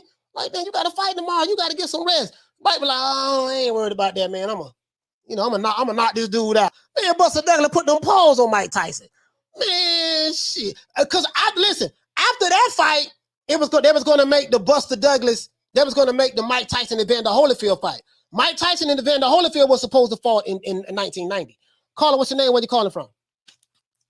Yo, this is Will Lynch. I'm calling from Ohio. Will Lynch, talk to me. Will, talk to me from Ohio. Hey, so I just wanted to Go ahead. I just wanted to elaborate on what I was saying in the super chat. Mm-hmm. So I think Ugas is a very good counterpuncher, and I also think he's very solid defensively. We haven't seen much of Spence in so long. Like, I really don't know what his level's at. Wasn't Garcia like a year and a half ago? Garcia? So, no. Anyway. No. No. You mean Danny Garcia? Yeah, Danny. Yeah. Almost. December. I think it was December 2020. About that, you're right. Yeah. Okay. But anyway, so like I want to see where Spence is at. I want to see if he's got his, he's a very solid fighter, but defensively wise, remember, Porter was also hitting him when he was fighting him. It was a very close competitive before Porter got knocked down. Anyway, Ugas, I think, has to go forward and take a shot. And again, I just want to see where Spence is at before, at least the third round, because if Ugas is starting to hit him at will, and Spence is not able to defend, it's pretty much what's going to decide the rest of the fight. But I do agree with you about it being in Texas, though. I mean, if Ugas actually does manage to pull it off, it'll be a draw. That's just my opinion. Yeah. I mean, it is an uphill battle for Ugas. I'm not going to say a lot of you guys. It's an uphill battle, and this is no slight on Spence. Spence is all of that in the bag of chips, according to everyone who's betting on him. So I'm not even tripping on that. But I'm saying he's fighting an uphill battle, and I don't think no one is really factoring that. I'm like, dude, he fighting this dude in his own backyard. His mama gonna be the judge. His daddy gonna be one of the judges, and his cousin gonna be one of the judges. And he is the star guy at the PBC. Ugas is the stepchild of the PBC. They never really looked at Ugas like that. They never really looked at him like that. They never really took Ugas seriously. He just so happened to be at the right places at the right time, grinding it out throughout his career, landed the Pacquiao fight, and then now he's in this fight right here. So, I'm looking at all of that. Like, Spence is their guy. That's their baby. That's their darling. And I just don't see, if it go 12 rounds, there's no way in the hell that outside of a knockout. Like, Ugas, listen, Ugas can be put on in my opinion, Ugas can put on a performance like Floyd Mayweather did Diego Corrales. He could put on a performance, well, he's ended up stopping him, but he could put on a performance like he did not the dude name. What the dude name that always getting beat all the goddamn time? His face always Arturo Gotti. He could put on one of those performances minus stopping him, and he ain't gonna win that fight. If he don't stop him, he ain't gonna win that fight. I just really believe that. I really believe that in my heart, bro. Yeah. So, but shout out to Will. Go ahead, bro. Wrap up. I'll let you wrap it up. Oh no, I was just gonna say I totally agree with that. Go on. Yeah, man. It was good calling in, man. Yeah. Shout out to Will, man. Give him a round of applause. Shout out to Big Will. Hey, whoever was calling, man, call back, man. If whoever was calling, call back, man. Whoever's calling, call back. I honestly feel that way, bro. I'm not, bro. I'm being dead ass serious. What they say in New York, dead ass, B. I'm dead ass right now. I'm dead ass. Jim Gaines, he said Ugas is not as marketable as Spence. Hell of an uphill battle for Ugas. No chance. Yeah, I mean, I could be wrong. I mean, I could be dead wrong, bro. I just don't see it. You know what I mean? Caller, what's your name? Where you calling from? Ant, Philly. Ant from Philly. Ant, talk to me, fam. What's up, coach? What's going on? Yeah, so I'm gonna keep it quick or whatever. I was just watching a little Ismail Salas interview, and I don't know if it's game or if this is really something that he saw. But what he said was he feels like Spence's left eye is losing peripheral vision. And he said he peeped it in the Danny Garcia fight. That every time Danny would move to his right, good things happen to where it made him look at Spence's eye like, oh, he's losing peripheral vision. So I don't know if that's part of their game plan for Ugas to kind of move to the right. I don't know, or if that's just him talking out his ass. I don't know. But I just wanted your preliminary thoughts on that or whatever. It's something that I didn't pick up on, if it is even true, but it was just something that caught my ear. Damn, I didn't know that. He did an interview with who? At the presser? I mean, the weigh-in today? Yeah, it's a new joint. It's on Fight Hype. It's a new joint. It just came out. Yeah, you talking about Ismail Salas, okay. Yeah, you check it out or whatever. It's a short joint. It ain't long and all that. But I don't know. It just caught my ear. I'm like, oh shit, I ain't pay attention to that. I ain't see it. I don't know if it's game. I don't know. But it was just caught my ear. I never heard that. That's my first time hearing that. Like, listen. We'll see. Hey, Will. Not Will. Talking about Ant. Ant, thank you for calling me. Let me know that. I didn't even know that. As soon as this show ends, I'm gonna look that up and see. Cause I didn't hear nobody say nothing about his eye and something like peripheral vision. You saying it's on left eye or something like that? Yeah, the eye that that he had surgery on and all that. I think that was the right. I think that was the right eye. I think it was the right eye, if I'm not mistaken. Well, I don't know. But yeah, listen. I don't know. Hey, shout out to you, fam. Let's give my brother a round of applause. Calling for Philly, man. Phone lines is hot, man. Phone lines is hot. Phone lines. Shout out to my brother Ant, man. Calling for Philly. Philly, stand up. My mother grew up part of her life in Philly. You know, my mother grew up in Philly a little bit, man. About 3-4 years, she became radicalized in Philly. Shout out to caller. What's your name? Where you calling from? Yo, this Jarvis from the chat, man. I'm from Brooklyn, man. Jarvis from Brooklyn. Talk to me, Jarvis. Talk to me. What's up, man? Yeah, I want to make a comment and prediction on the fight tomorrow. Now, I'm thinking that Ugas is a really, really, really live underdog, man. He could fight, man. He's gonna be hungry. This is his shot. But you know, I would hesitate to put money on him just based on where the fight is at, the promoter and whatnot. But yo, I'm thinking like he got a shot at the upset, man. I really believe that, man, because after that accident, I could tell by the way Spence is talking that he didn't recover all the way. He sounded a little slow. That's just my opinion. Maybe I'm wrong. No. I think he's not fully recovered from that, man. No. I don't know what you think. No. I don't know about the recovery wise. I'm not going to say a lot of you. Not going to say a lot of you, Jarvis. I'm gonna run with what they're saying.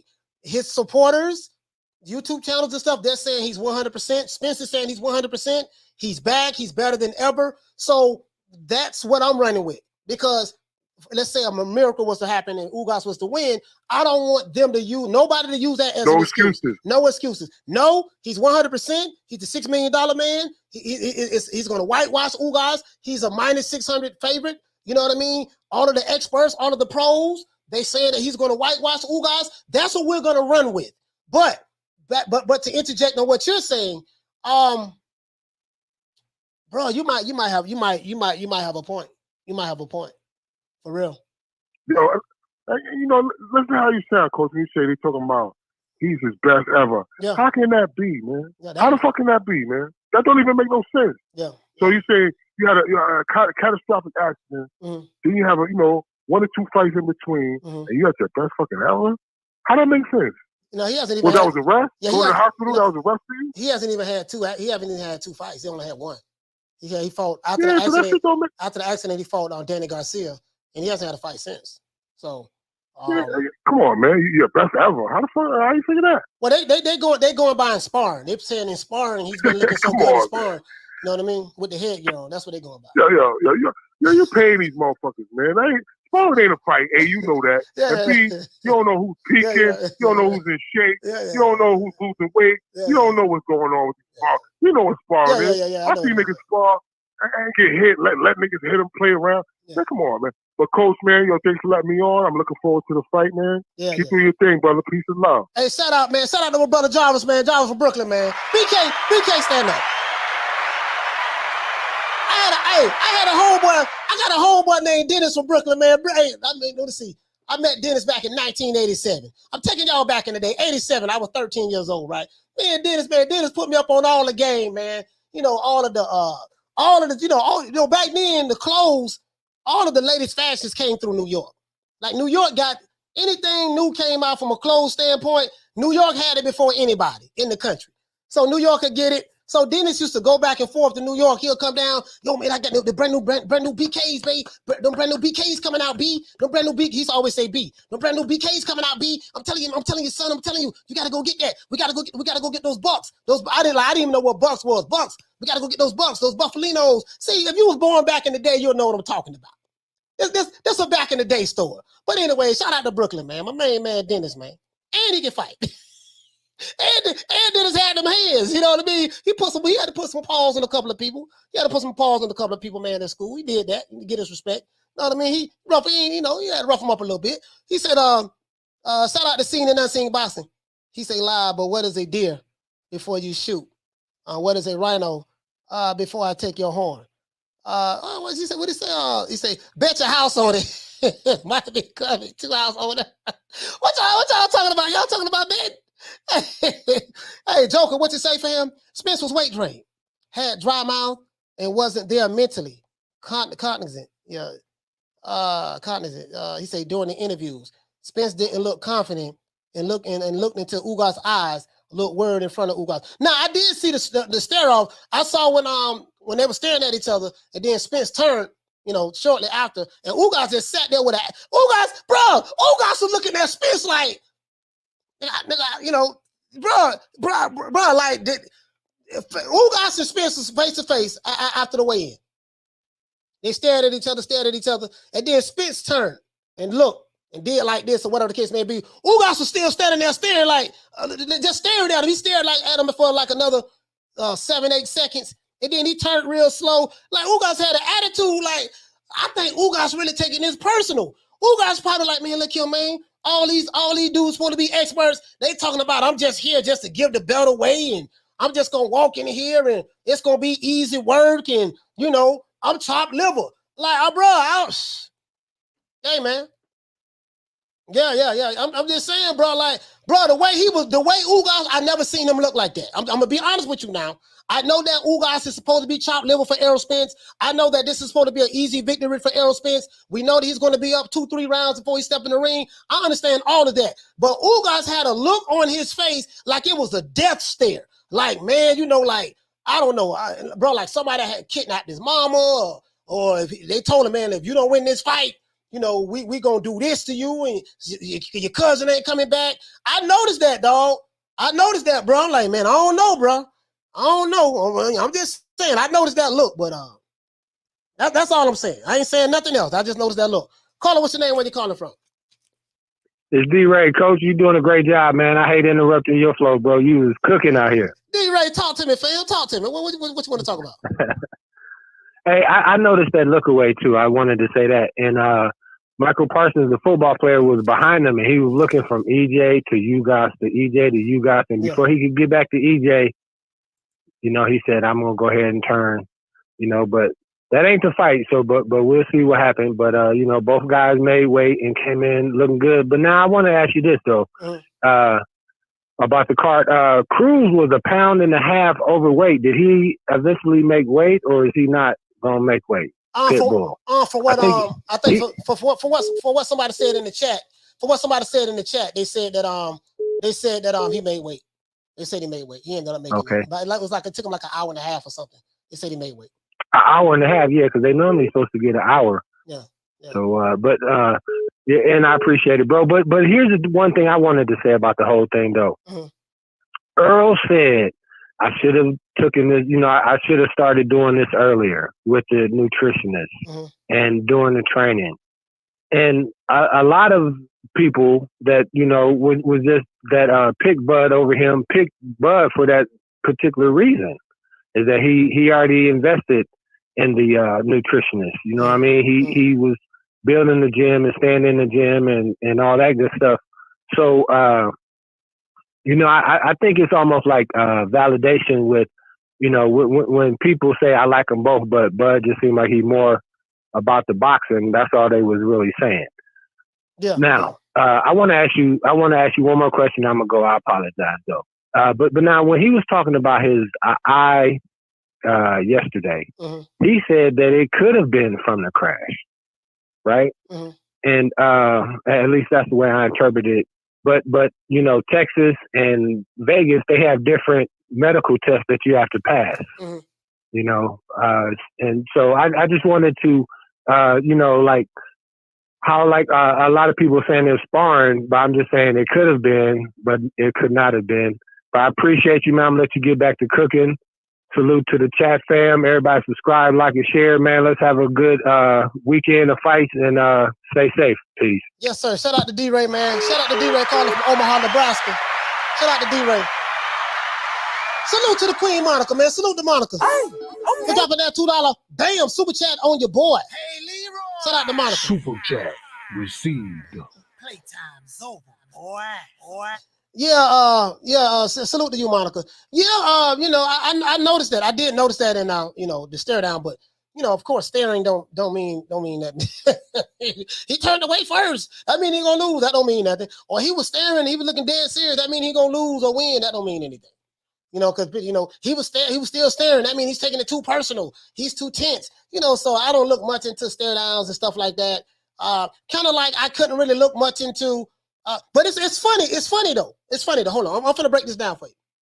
The same people that'll argue and will say, "Oh man, the stare don't mean anything. You know that don't mean nothing." Some of those same people will say, "Did you see how Rolly got punked by Tank Davis? You see how Tank was putting his hand in his face and Rolly was looking nervous." Okay, well if the stare, if the stare down don't mean nothing, the only thing that matters is when really, and the truth be told, the stare down doesn't mean anything. The only thing that really matters is when the two men go inside the ring and fight. But I just noticed that depending on who you favor, you make that argument for them. That's just a little small stuff. Just a little small stuff. You know what I mean? Smith and West, what you say, fam? He say, for me, what that stare down told me, Ugas is confident. Yeah, he's definitely confident. He's definitely confident. But you got to understand, though. Shout out to Hulk from Maryland. You got to understand, though. Bruh, you got people like me saying that Ugas don't stand a chance. My reason for Ugas not standing a chance of beating Errol Spence has nothing to do with his boxing skills. Has nothing to do with Errol Spence's boxing skills. My reason for saying that Ugas doesn't stand a chance, because I would never disrespect Ugas like that, is it's already set up for him to lose. I am of the belief, and I'm going to say this, I have no proof, I have no inside sources, no inside information. I am of the belief, from what I know, we know that Errol Spence is, from what we're hearing, Al Heyman's adopted son. He is the favorite, understandably so.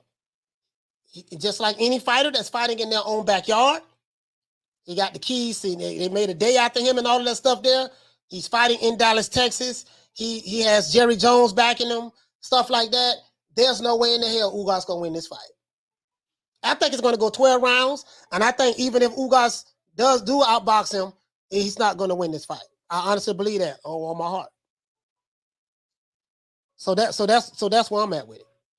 So, and I get it. I understand the game. I honestly believe that. Caller, what's your name? Where you calling from? Hey, Coach, Manny from Maryland. Manny from Maryland. Manny, talk to me, fam. Yeah, Coach, about Spence Ugas this weekend. I don't know. I may have to put a couple dollars on Ugas. Coach, what do you think? Hey man, I don't think he's gonna win. So if you want to put a couple dollars on, ain't nothing wrong with doing that, because when you're betting on your odds. You're betting that if he can pull it off, I can make. Let me see.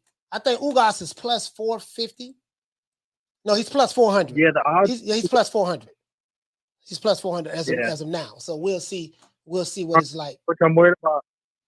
I'm worried about Spence and the eye injury. I don't know. One thing is training camp. Another thing is when you're getting hit, with the, in a real fight. So. Yeah, we'll see. We'll see, Manny. Hey, shout out, Manny. Shout out to you, fam. Shout out to my brother, Manny Carter from Maryland, bro. Salute to you, my brother. We'll see.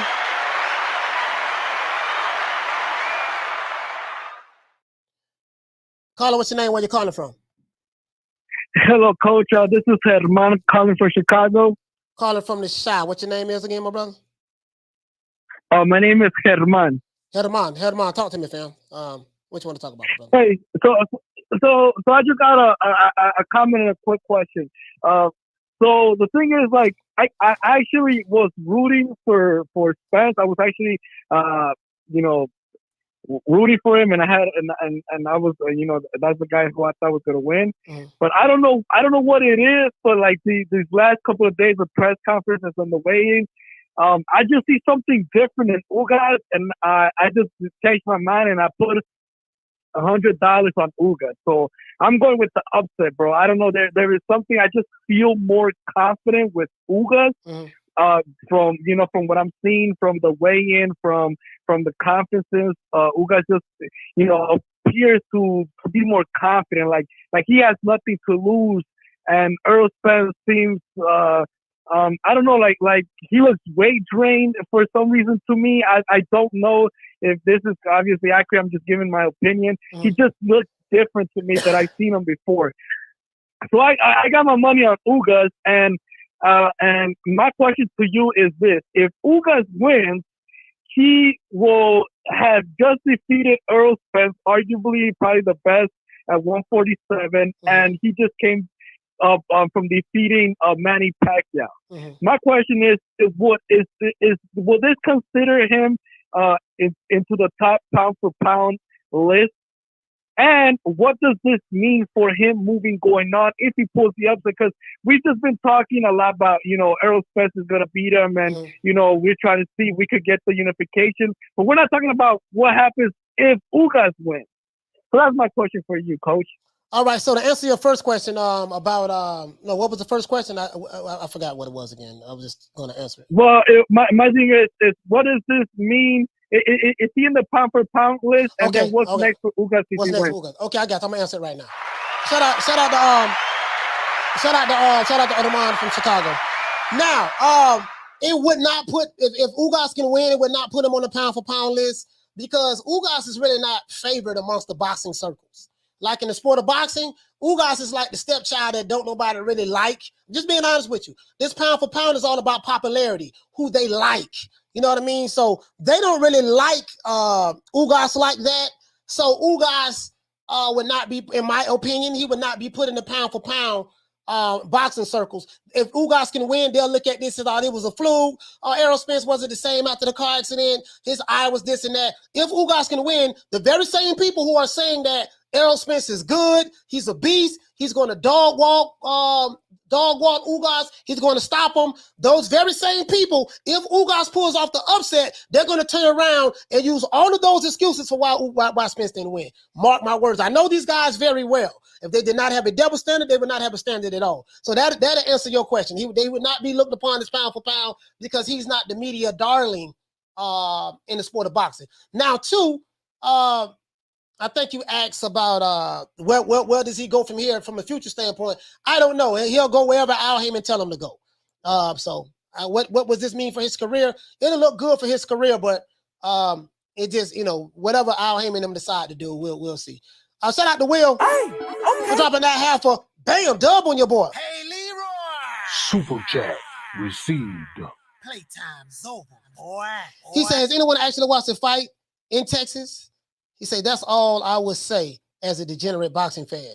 It's not a conspiracy theory or nothing. Just common knowledge among the initiated Texas. Texas is weird with the cars. Okay, the cars. Okay. Yeah, man, it is what it is. See, listen, bro, I'm going to be honest with you, bro. What I like about fighters, like a Canelo, like a Crawford, like Canelo Crawford, Tank Davis, they go into the fight with the understanding of, I got to stop this dude. Just think about it. Canelo fights. He had to come to the PBC and fight a PBC fighter with the PBC judges, PBC referee, PBC venue, right? And they gave Caleb Plant, a PBC fighter, an opportunity. Boy, if you could pull this off, we can have all of the belts in the super middleweight division on the side of the PBC. Canelo goes into that fight like, you know what, dog? I got to stop this dude. Because if it go 12 rounds and I'm not a PBC fighter, there's no telling what they may try to do to me. So Canelo goes into the fight like the only Marvelous Marvin Hagler, my guy. It ain't but one way to guarantee a victory. You stop this guy. You knock him out.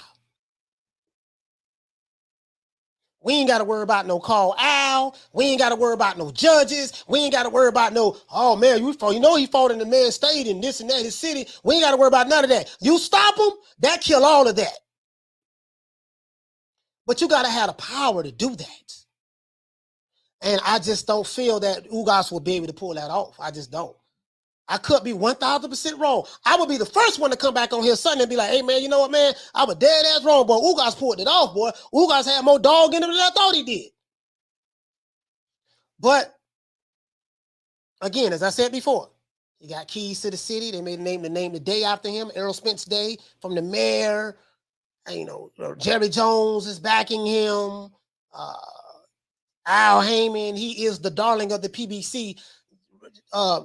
Ugas is the bald-headed stepchild. And this is no disrespect to any Ugas fans. Please do not get upset with me with what I'm saying. But you know what I'm talking about. There's a reason why no one is picking Ugas. There's a reason why all of the experts are saying Spence is going to knock out Ugas, TKO him, dog walk him. Go look. Overall consensus, it's a foregone conclusion. There's a foregone conclusion that Ugas is just there to show up and hand Errol Spence the belt. They're saying that for a reason. It's going to be up to Ugas. If Ugas can't knock him out, he can forget it. And I honestly feel that way. Caller, what's your name? Where you calling from? Coach, is James Wood calling from Richmond, Virginia. How you doing? James calling from Richmond. Talk to me, fam. So I want to know what you think about what's going to happen after the Spence fight with Ugas. Who does he fight next? I don't feel he's going to fight Crawford. I think he's going to duck his way out of that. Yeah, so who do you think next? Yeah, I don't know. I don't believe it's going to be Crawford. So I think they've just been dropping Sam Crawford's name to help sell this fight. You know, a lot of people are like, yeah, man, you know, after this fight, he's going to fight Crawford. I don't think that fight going to happen at all. I think it's just a bunch of talk. I don't give a damn what Stephen Espinosa says. This guy say, that guy say. Until I physically see it, I'm not in the hope business. I ain't wishing none of that. I'm like, dude, this shit, we've been talking about this for 5 years, and the way this guy been talking and the other guy's been talking, I just don't feel that that's going to happen. I think that I think he'll probably end up moving up, and that's what I believe. But I don't think they're gonna fight each other. I just don't. I honestly, in my heart, don't feel like that. I even did a show. I did 2 shows last year, and I'm saving those receipts. So if Spence wins, I can say, see, I said it right here that this fight wasn't gonna happen. I honestly believe that. I'm dead that serious. I got one conspiracy theory. How about this? Say Spence wins by the judges, giving him the victory. I think, man, Pacquiao might even come out of retirement to fight him. He said he's going to fight twice and then move up. I don't see him fighting Crawford. He ain't going to fight Boots. So I got a conspiracy theory. Pacquiao coming out of retirement, he's going to fight. Yeah, I doubt it. I doubt that. Pacquiao doing right. He retires over for him. Hey, James, shout out to you, fam. Shout out to James calling from Richmond, Virginia. Salute to you, my brother. Love the show, man. Keep it up. Yes, sir. Yes, sir. Yeah, man, this ain't no shade. This ain't no shade to Ugas. I like Ugas. He's a damn good fighter. But, bro, literally no one is outside of Ugas's family, his fine ass wife and his kids and stuff like that, his mother. Outside of that, bro, ain't nobody. They not. Bro, I'm trying to tell you, they got the whole house on Errol Spence, man. What judge in Texas? If it go 12 rounds and Ugas don't knock this dude out, what judge in Texas is gonna rule against Ugas? Gonna rule against Errol Spence? I don't believe that shit at all, bro. He said, Christian, he said, her Ugas is 6-1 versus Southpaw. He is. He's 6-1 versus Southpaws. That is true. That is true. That is true. That is true. He said Keith Thurman. Yeah. If Spence win, he gonna fight Keith Thurman next. I said that too. Got the receipts. I had the receipts.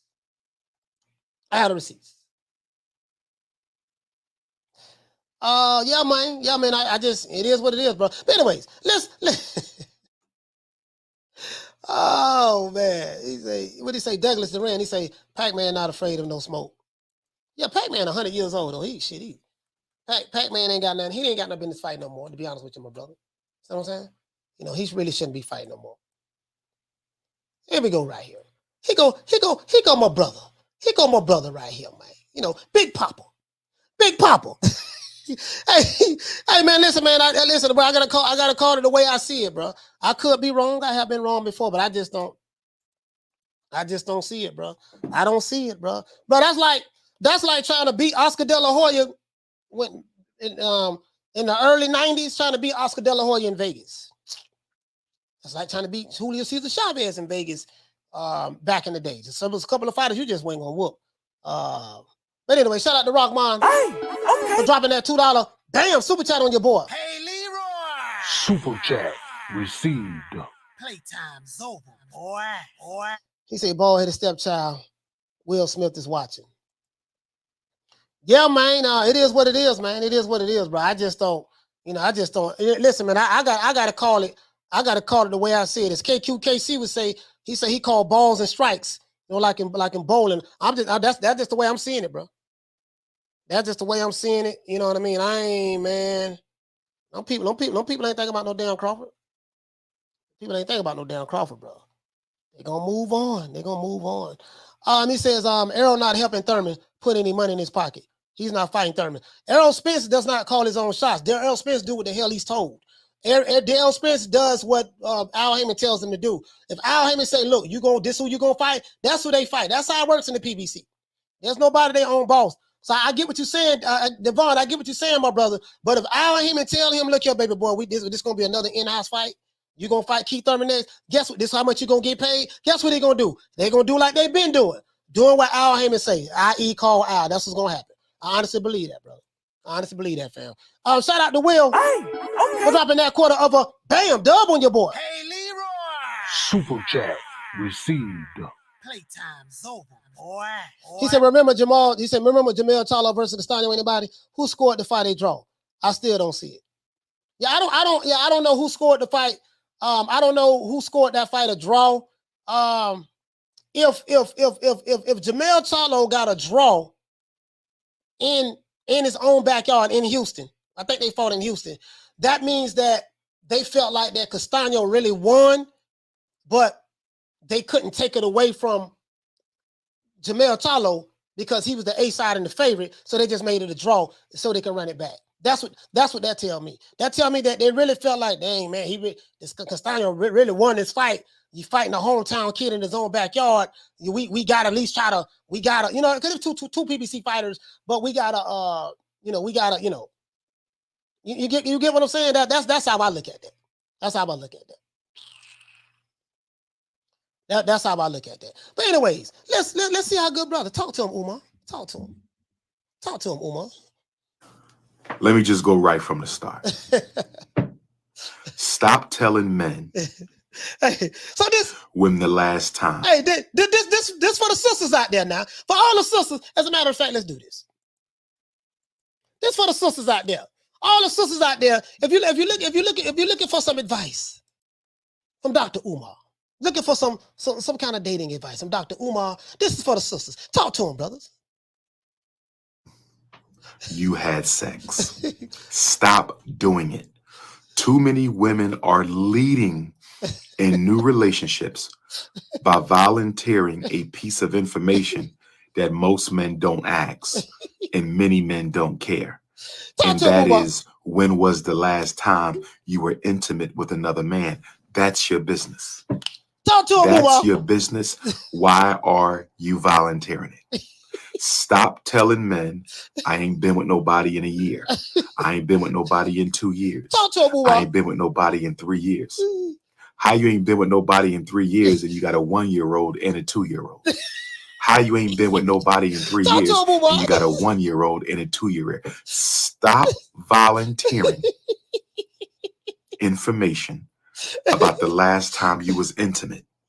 You don't need to tell a man that. Tell him, Umar. It doesn't matter. Talk to him, You know brother. why it doesn't matter? Why it doesn't matter? Because if and when you decide to give him the cookies, if and when you decide to let him ice your Cinnabons, if and when you let him warm up your cupcakes, I promise you.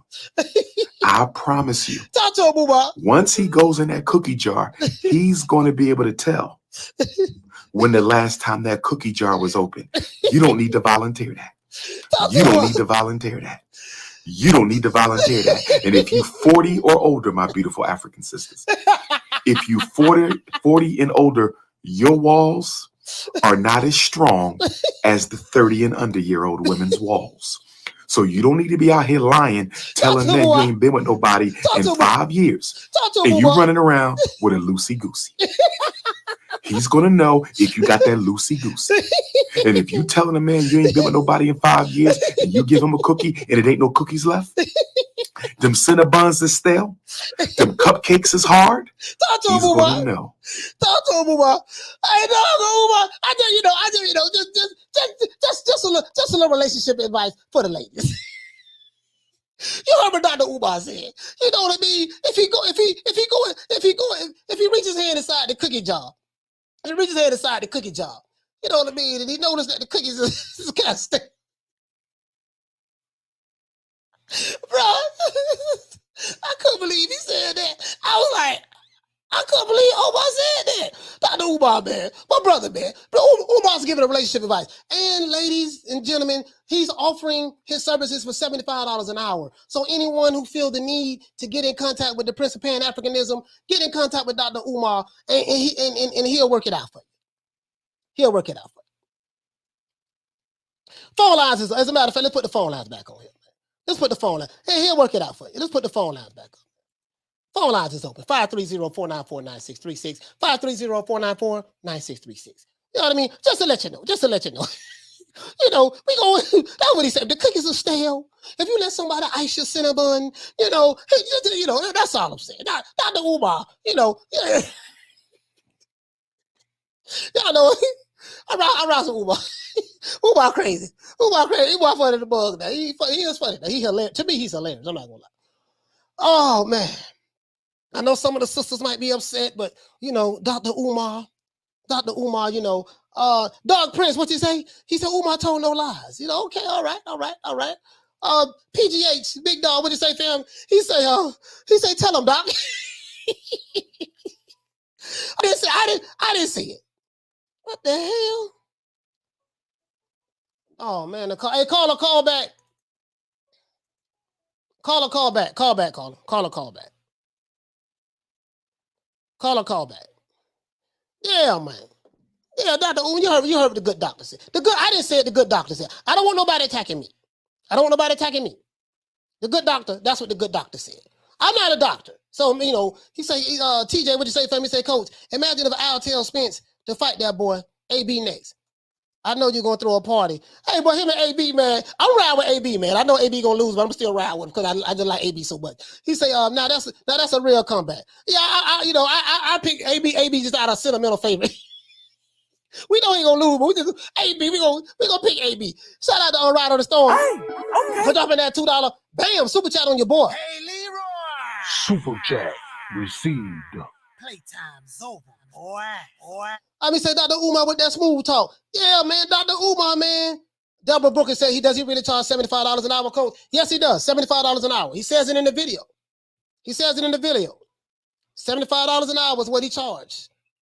For couples, you know, you're looking for relationship advice. That's what he charges. Caller, what's your name? Where you calling from? Yo, what up, Coach? This Hawk from Maryland. Big Hawk from Maryland. Talk to me, fam. Hey, too much, my brother. How you been doing, my brother? I mean, I've been good, bro. I've been good, man. You know, just listen to the wisdom from the good doctor Umar. Listen to some of the. I did catch a little bit of that clip. Yeah, I guess somebody needs to see his cash app. Right. But we can't talk about him, Coach. You got to start off fresh. You got to start off right. And I have to hear you say it. We did it first. I need to hear that. Yeah, we did it first. And we motivate. All right.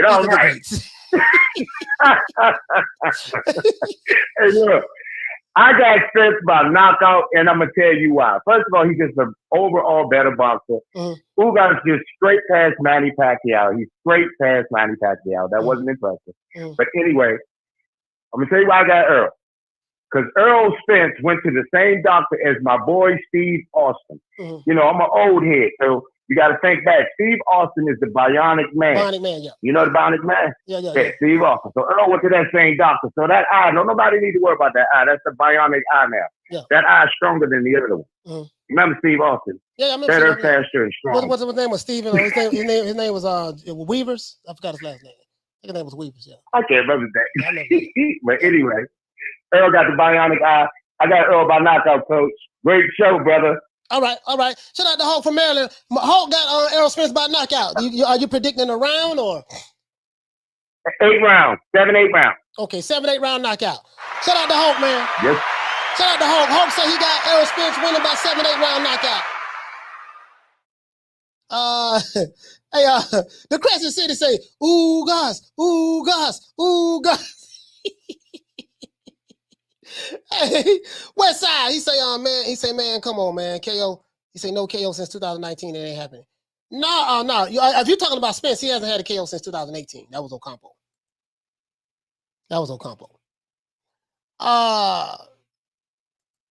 What he say? He say this fight is Cap Shoot. What you say, fam? He said this fight is all about inside fighting. Dr. Paul, the good doctor. He said, man, barely alive. We can rebuild him.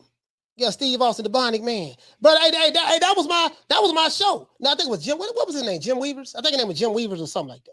That was my show. And then the $6 Million Man. And then they came out with the Bionic Woman. Remember they had the Bionic Woman? I think they had the dog. They got the Bionic dog. It was a German Shepherd. You know, German Shepherd was the dog back in the day. But see, back in my day, the dogs were German Shepherds and Doberman Pinschers and Dobermans and Pit Bulls. Those were the three dogs. Then the Pit ended up becoming the predominant, dog. But in the hood. But in the hood, it was the German Shepherd was always known as the police dog. So a lot of dudes in the hood didn't have no German Shepherd because the German Shepherd reminded them of the police dog. But when I was growing up, they had Dobermans and they had Pit Bulls. And then they ended up getting the Rottweilers and stuff like that. But that's neither here nor there. That has nothing to do with boxing. I digress. Anyways, Douglas Duran, he says, that's why I've been saying he's scraped by Manny Pacquiao. Yeah, but Manny Pacquiao is a living legend though. He's a living legend. So that doesn't play a part in it. He's a living legend and he knows how to survive and stuff like that. And how did he scrape by Manny Pacquiao? He won in a unanimous decision.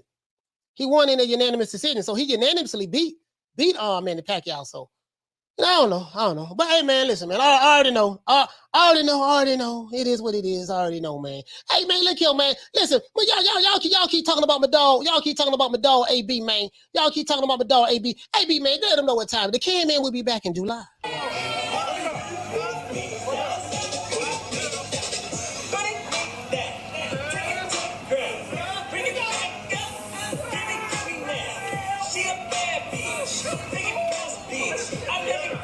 Turn around.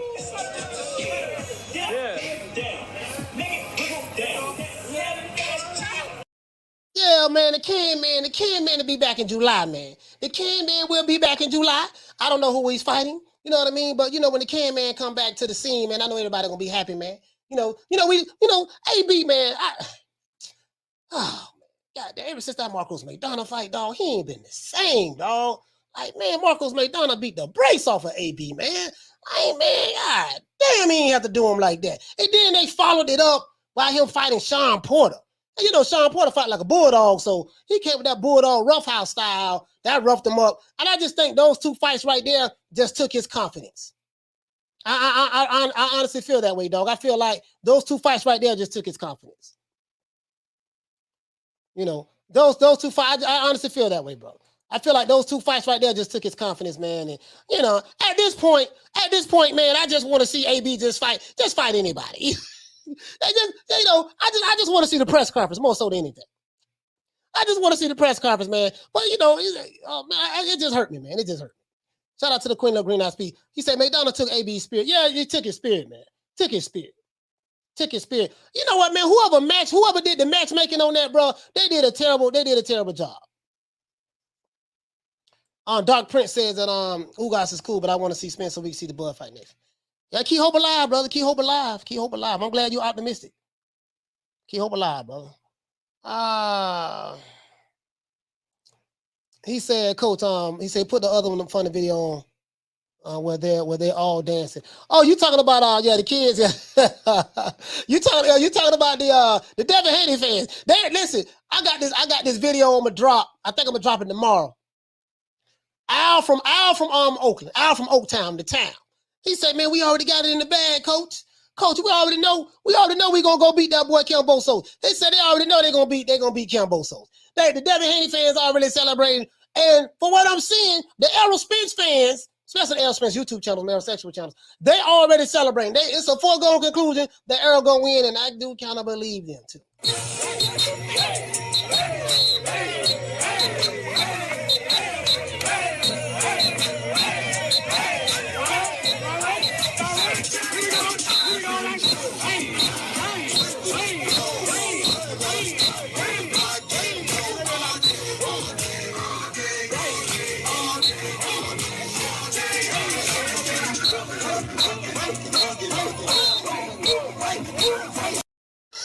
They already celebrating right now, but they don't dance like that in Texas. But they already celebrate. It's a foregone conclusion. Caller, what's your name? Where you calling from? Foregone conclusion. I'm good, Coach. This is Derek from Florida. Derek, talk to me. Hey, man, you saw the Pitbull crew rating? Pitbull's a big dog. I'm willing to talk to you for it. Nah, I didn't see it. You didn't see that shit? Nah, I didn't see the weigh-in. Oh, nah, I didn't see that gonna be a good fight though. Him and gonna be a good fight, but I got him stopping getting bored though. We'll see. I want to see. I'm interested in seeing that fight because I want to see if what Esau Cruz is going to look like after fighting Tank Davis, because he looked good against Tank Davis. I want to see what he looks like after. So we'll see. We'll see how it works out. Yeah. All right, coach. All right. Shout out to Derek, man. Shout out to Derek. Give him a round of applause. Derek calling from Dade County. Yeah, man. It is what it is, man. He said, Coach, you see Camboso's Diddy bopping. Hey, man, Killer Cam at the crib right now. Like he already. Hey, listen. I'm like, shit, Devin Haney. I'm like, bro, you in the same situation Ugas is in. Devin Haney is in the same situation Ugas is in. Bro, listen, you going to another country. Ugas going to another city. You going to another man's backyard. You down 2-3 rounds already before you even step in the goddamn ring.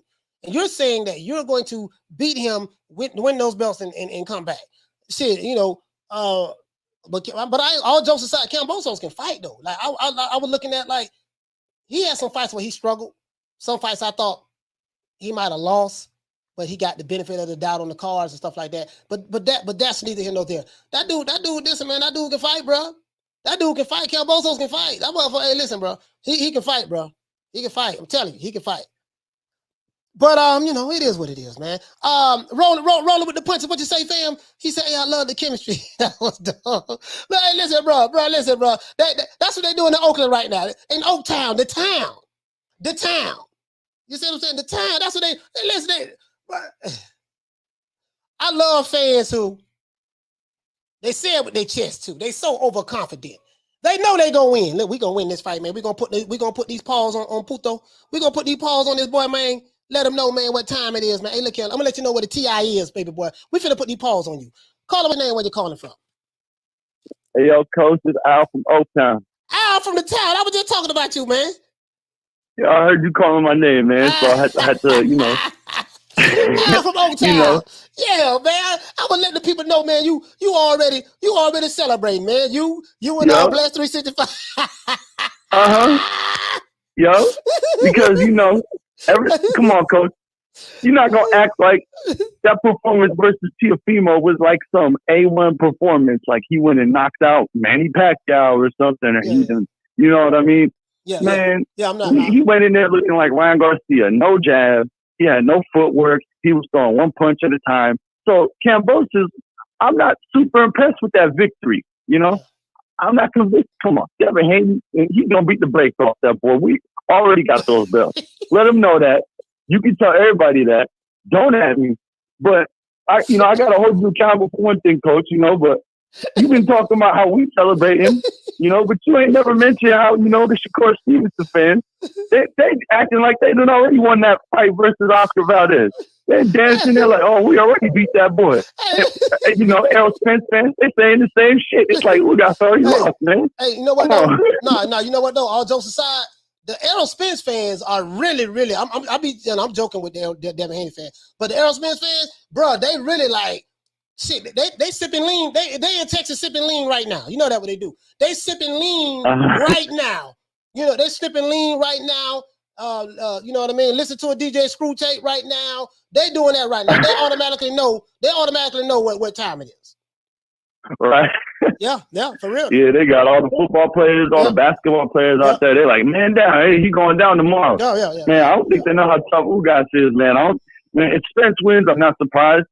Just to answer you, my opinion, I think Ugas is going to win just because I think, the Cuban heart, he's going to go out there and do it for his country. But anyway, I'm not surprised if Spence wins. It is what it is, but it ain't going to end in no knockout. It ain't happening. Yeah, I don't see nobody. That's just how I see it goes. Yeah, I don't see nobody getting knocked out. Neither guy. To be honest with you, I don't see anyone getting knocked out. I think it's going 12 rounds. Hey, Al, man, you right about that though. The Spence fans right now, boy, they sipping lean right now. You know what I mean? Riding blades, listening to DJ Screw, like right now, bro. Yeah. But let's talk about the Shakur Stevenson fans, man. They think they already beat Valdez, man. Hey, man, you know what I mean? But hey, look here, man. We gonna put them paws on that boy, man. I know. I got Shakur. We gonna put them paws on, buddy. And this ain't no disrespect to Oscar Valdez. He's a G. He's a bad boy. He's training with Eddie Reynoso. But man, Shakur, man, I'm riding with Jersey, man. Hey, we're gonna put no pause on that boy, man. It's a foregone conclusion. We celebrate. You know, I'm from Oakland. But I ride with Shakur Stevenson because I'm Muslim. I ride with all my Muslim brothers, Devin Haney, Shakur Stevenson. We're gonna win all these belts, and we're gonna bring them back to America regardless. Hey, you know what I mean? Man? So it's a win-win for me. It's a win-win. And guess what, man? Let's give our brother, man, Al from the town. Thank you, Coach. A round of applause, man. Give my brother a round of applause, man. And guess what, guys? Guess what? Like I said before, we did it first, and we motivate even the greats. We did it first, and we motivate even the greats. This is different. You understand? We have Jennifer Lopez, we have Maluma, we have J Balvin, we have. So when I called him up, I was like, "Yo, what do you think? Eddie? If we bring the belts together?"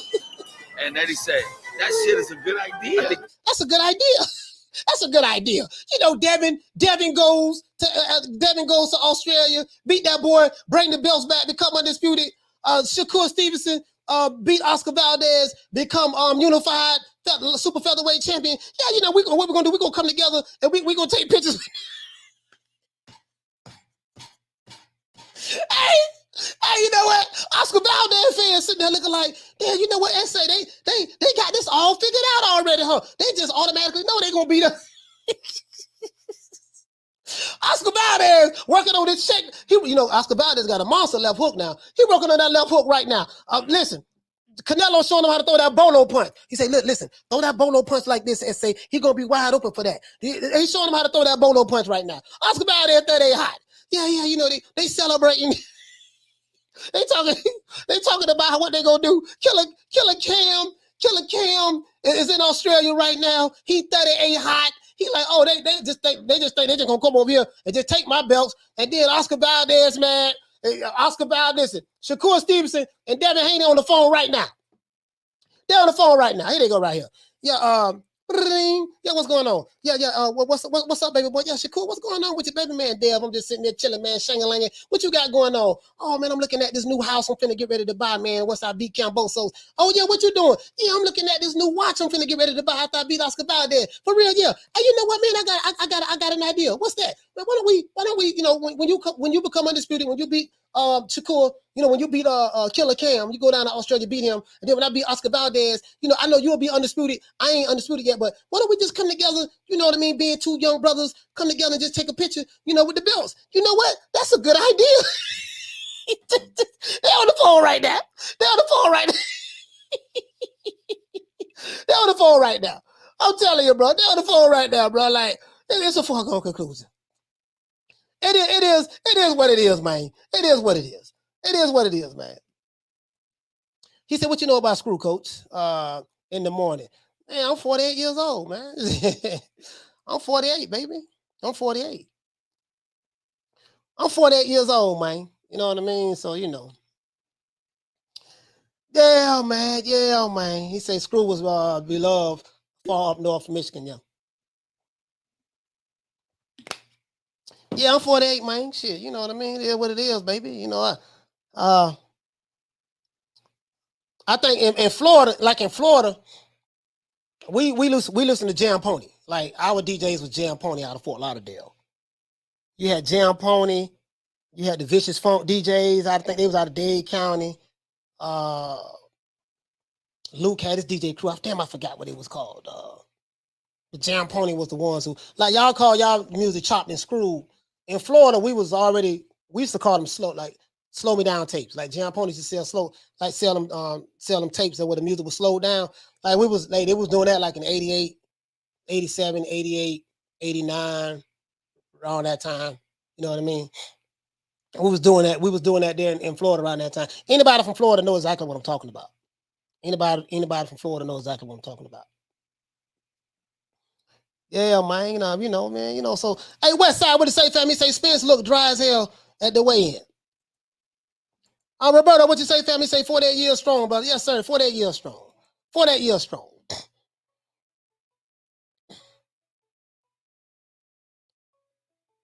Hold on. Caller, what's your name? Where you calling from? Man, it's JG calling from Tampa. JG calling from Tampa. Talk to me, man. We in the same city, baby. What's happening? What part of Tampa you from? Yes, sir. What's up with you, Coach? Yeah, I enjoy the show every day. Man, Look here, man. I can't wait this Sunday to see all these aerosexuals crying. I got Ugas. I got Ugas by heartbreak. You think so, huh? Yeah, I think so, man. I think Ugas taking this real person. Everybody overlooking him, you know, some arrow this, arrow that. Yeah. I don't know, man. I just feel an upset in the air. It ain't like I don't think Spence got the skills to do it, but I just think Ugas gonna pull it off, man. Ugas by heart, man. Yeah, man. You know what, man? We gonna see, man. Like he literally like it's really against all odds for him. Like I'm listening to, if you go online, listen, JG, if you go online, bro, listen to all of the experts, whether it's ESPN, whether it's Fox, whether it's boxing scene, anything, everybody's saying the same thing.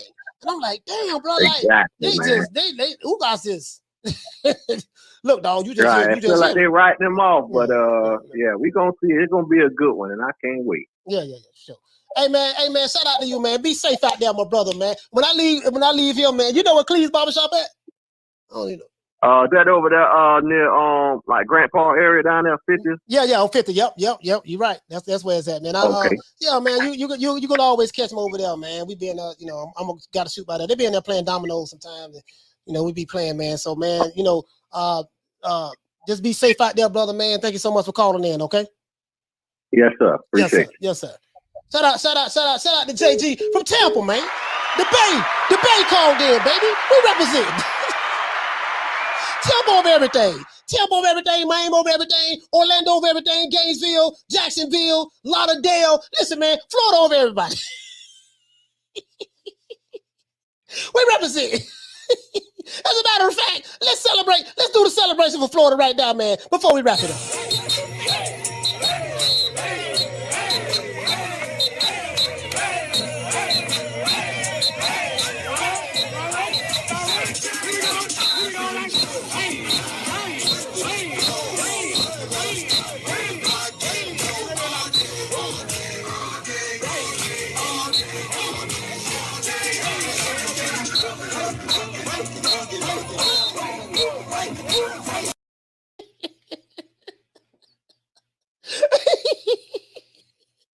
I ain't glad that song do be jamming, though. Let's give everybody a round of applause. Give everybody a round of applause, man. Everybody a round of applause, man. Hey, man, we gonna make it do what it do, man. Hey, man, because of my situation, we going live tomorrow. I'm gonna call a fight here, man. We gonna have some fun. We gonna, you know, you already know, man. Y'all already know. If you ain't never been to one of our fight parties, you already know, man. What a TI is, baby. What a TI is. Bro, listen. This right here make you so happy. Make you so happy. You see what I'm saying? If you someone that have anger issues and you have trouble controlling your emotions, or if you suffer from anxiety, you know, anxiety attacks sometimes like I do, if you get some of the greenest of the greens, some of that good Florida green, you know what I mean? Because we got some good green now, you know, I'm saying a lot to you now. You know what I mean? This is known to bring you back to reality, calm you down, and make it do what it do, okay? Let's go ahead and do this OJ the Jew Man style. You know how we do it, man. Shout out to my main man, Ron Boy Fresh. Hey, okay. Shout out to Dantes right here from Tampa. Hey, shout out to Chickarelli. What's up, baby? Hey, shout out to Damian Bennett. Shout out to Lonnie Laughlin. Hey, shout out to Little Green Eyes P. Shout out to my brother Charlo. Hey, shout out to Ahmed. Shout out to Knockdown 305. Hey, shout out to Thomas Jones. Shout out to Fissiana Fice. What's up, Queen? Hey, shout out to Misfit. Shout out to my brother Retro Boston and Documentary. Hey, shout out to Schoolo X-Man. Shout out to Mark Nash from the ATL. Shout out to Rider of the Storm. Hey, shout out to Carl Hansen. What's going on from down under? Shout out to Philly Fly and Adrian Big Fatty. Hey, shout out to the Queen Bless 365. Shout out to A Sneed. Hey, shout out to Dr. Paul Evans. Shout out to Mr. Paz. Shout out to the Queen Arlette. Hey, okay. Harlem in the house. My grandfather Kareem, Minister Kareem Abdul Muhammad is from Harlem. Shout out to the Queen Lisa Bells. Hey, shout out to the main man from Detroit, the Big D, Smith and West. Hey, okay. Watch it. He probably got that Smith and West on him too. Hey, Shout out to Punch Perfect Boxing. Shout out to Here to There. Shout out to True Gritter 402. Who else we got, man? Shout out to Knockdown 305. I think I already got him already. Shout out to man Malcolm Rose from Houston, man. Shout out to Hell Hero Elite. Shout out to Jay Rodriguez. Shout out to Fola Bond. Shout out to Philo 58. Shout out to Dean West. Shout out to Jim 82. Two Matador. Shout out to Big Wheel in the house. Shout out to Jason Dockery. Shout out to Miguel Chartico. Shout out to we wrapping up right now, baby boy. We wrapping up right now, man. Somebody calling in. Somebody calling in. We wrapping up right now. Shout out to Dragon Leg. Shout out to Kathy W. Shout out to Ralph Reacts. Shout out to AB Sounds. Shout out to Tony Boswell. Shout out to my brother Troy Graham from B More. Shout out to Arnold Moketsi. Shout out to Bush the Can Man Cassidy. Shout out to Major Key Boxing from the O. Shout out to Bernard Burton. Shout out to Mike from Boston. Shout out to Big Hulk Man from Maryland. Shout out to Hector Garcia, Manny 209, Boxing Lounge, Deborah Booker, W Right Side. Shout out to Right Side and Lil Right Side. Shout out to Just a Fan. Shout out to Lady Shan Dutton them season, Mr. Pragmatic, drumming for life. And let's go ahead and give the callers, the people who called in as well. Shout out to Dark Prince from Boston. Shout out to Will Lynch from Ohio. Shout out to Ant from Philly. Shout out to Jarvis from Brooklyn. BK in the house, man. Shout out to D-Ray from Omaha, Nebraska. Shout out to Manny from Maryland. Shout out to Edmond from Chicago, from the Shire to Windy City. Shout out to James from Richmond, Virginia. Shout out to Big Hawk from Maryland. Shout out to Derek from Miami-Dade County in the building. Shout out to Al from Oaktown. And shout out to Jake G from Tampa, Florida. Once again, it's that boy Coach Malachi Williams. Let's give everybody else somebody else. Shout out to Pugilism. Shout out to Alden. Shout out to Nelson. Shout out to Bernard Burton. Shout out to West Side. Shout out to Seen and Unseen. Eric Gutierrez. Shout out to the one Mr. Ham. Shout out to Nelson. Shout out to Ron. Big Ron, man. Big Ronald Finkley, man. Shout out to Alden. Shout out to who else we got in the building? Rolling with the Punches. Shout out to my brother Damien from I think Damien, thank you from where you from B-More. I think you from B-More. Shout out to Daniel Rios. Shout out to everyone. I forgot my brother Diallo Huggy Man, aka Huggy Bear. And shout out to Seen and Unseen. Other than that, that's it. Mr. 402, salute to you, fam. 420. Once again, it's our boy Coach Malachi Williams signing out. We gotta shout out to Douglas Duran for dropping that half a bam dub on your boy. Hey, Leroy. Super chat received. Playtime's over, boy. So I appreciate that, fam. Once again, it's about Coach Malachi Williams signing out. New Media Today USA Boxing. Got a new video dropping tomorrow at 12 o'clock, and we going live for the fight, okay? Other than that, that's it. It's about Coach Malachi Williams signing out. New Media Today USA Boxing. You know my motto, baby. Don't meet me there, beat me there. Peace. Man, I'm out of here, bro. Let's go.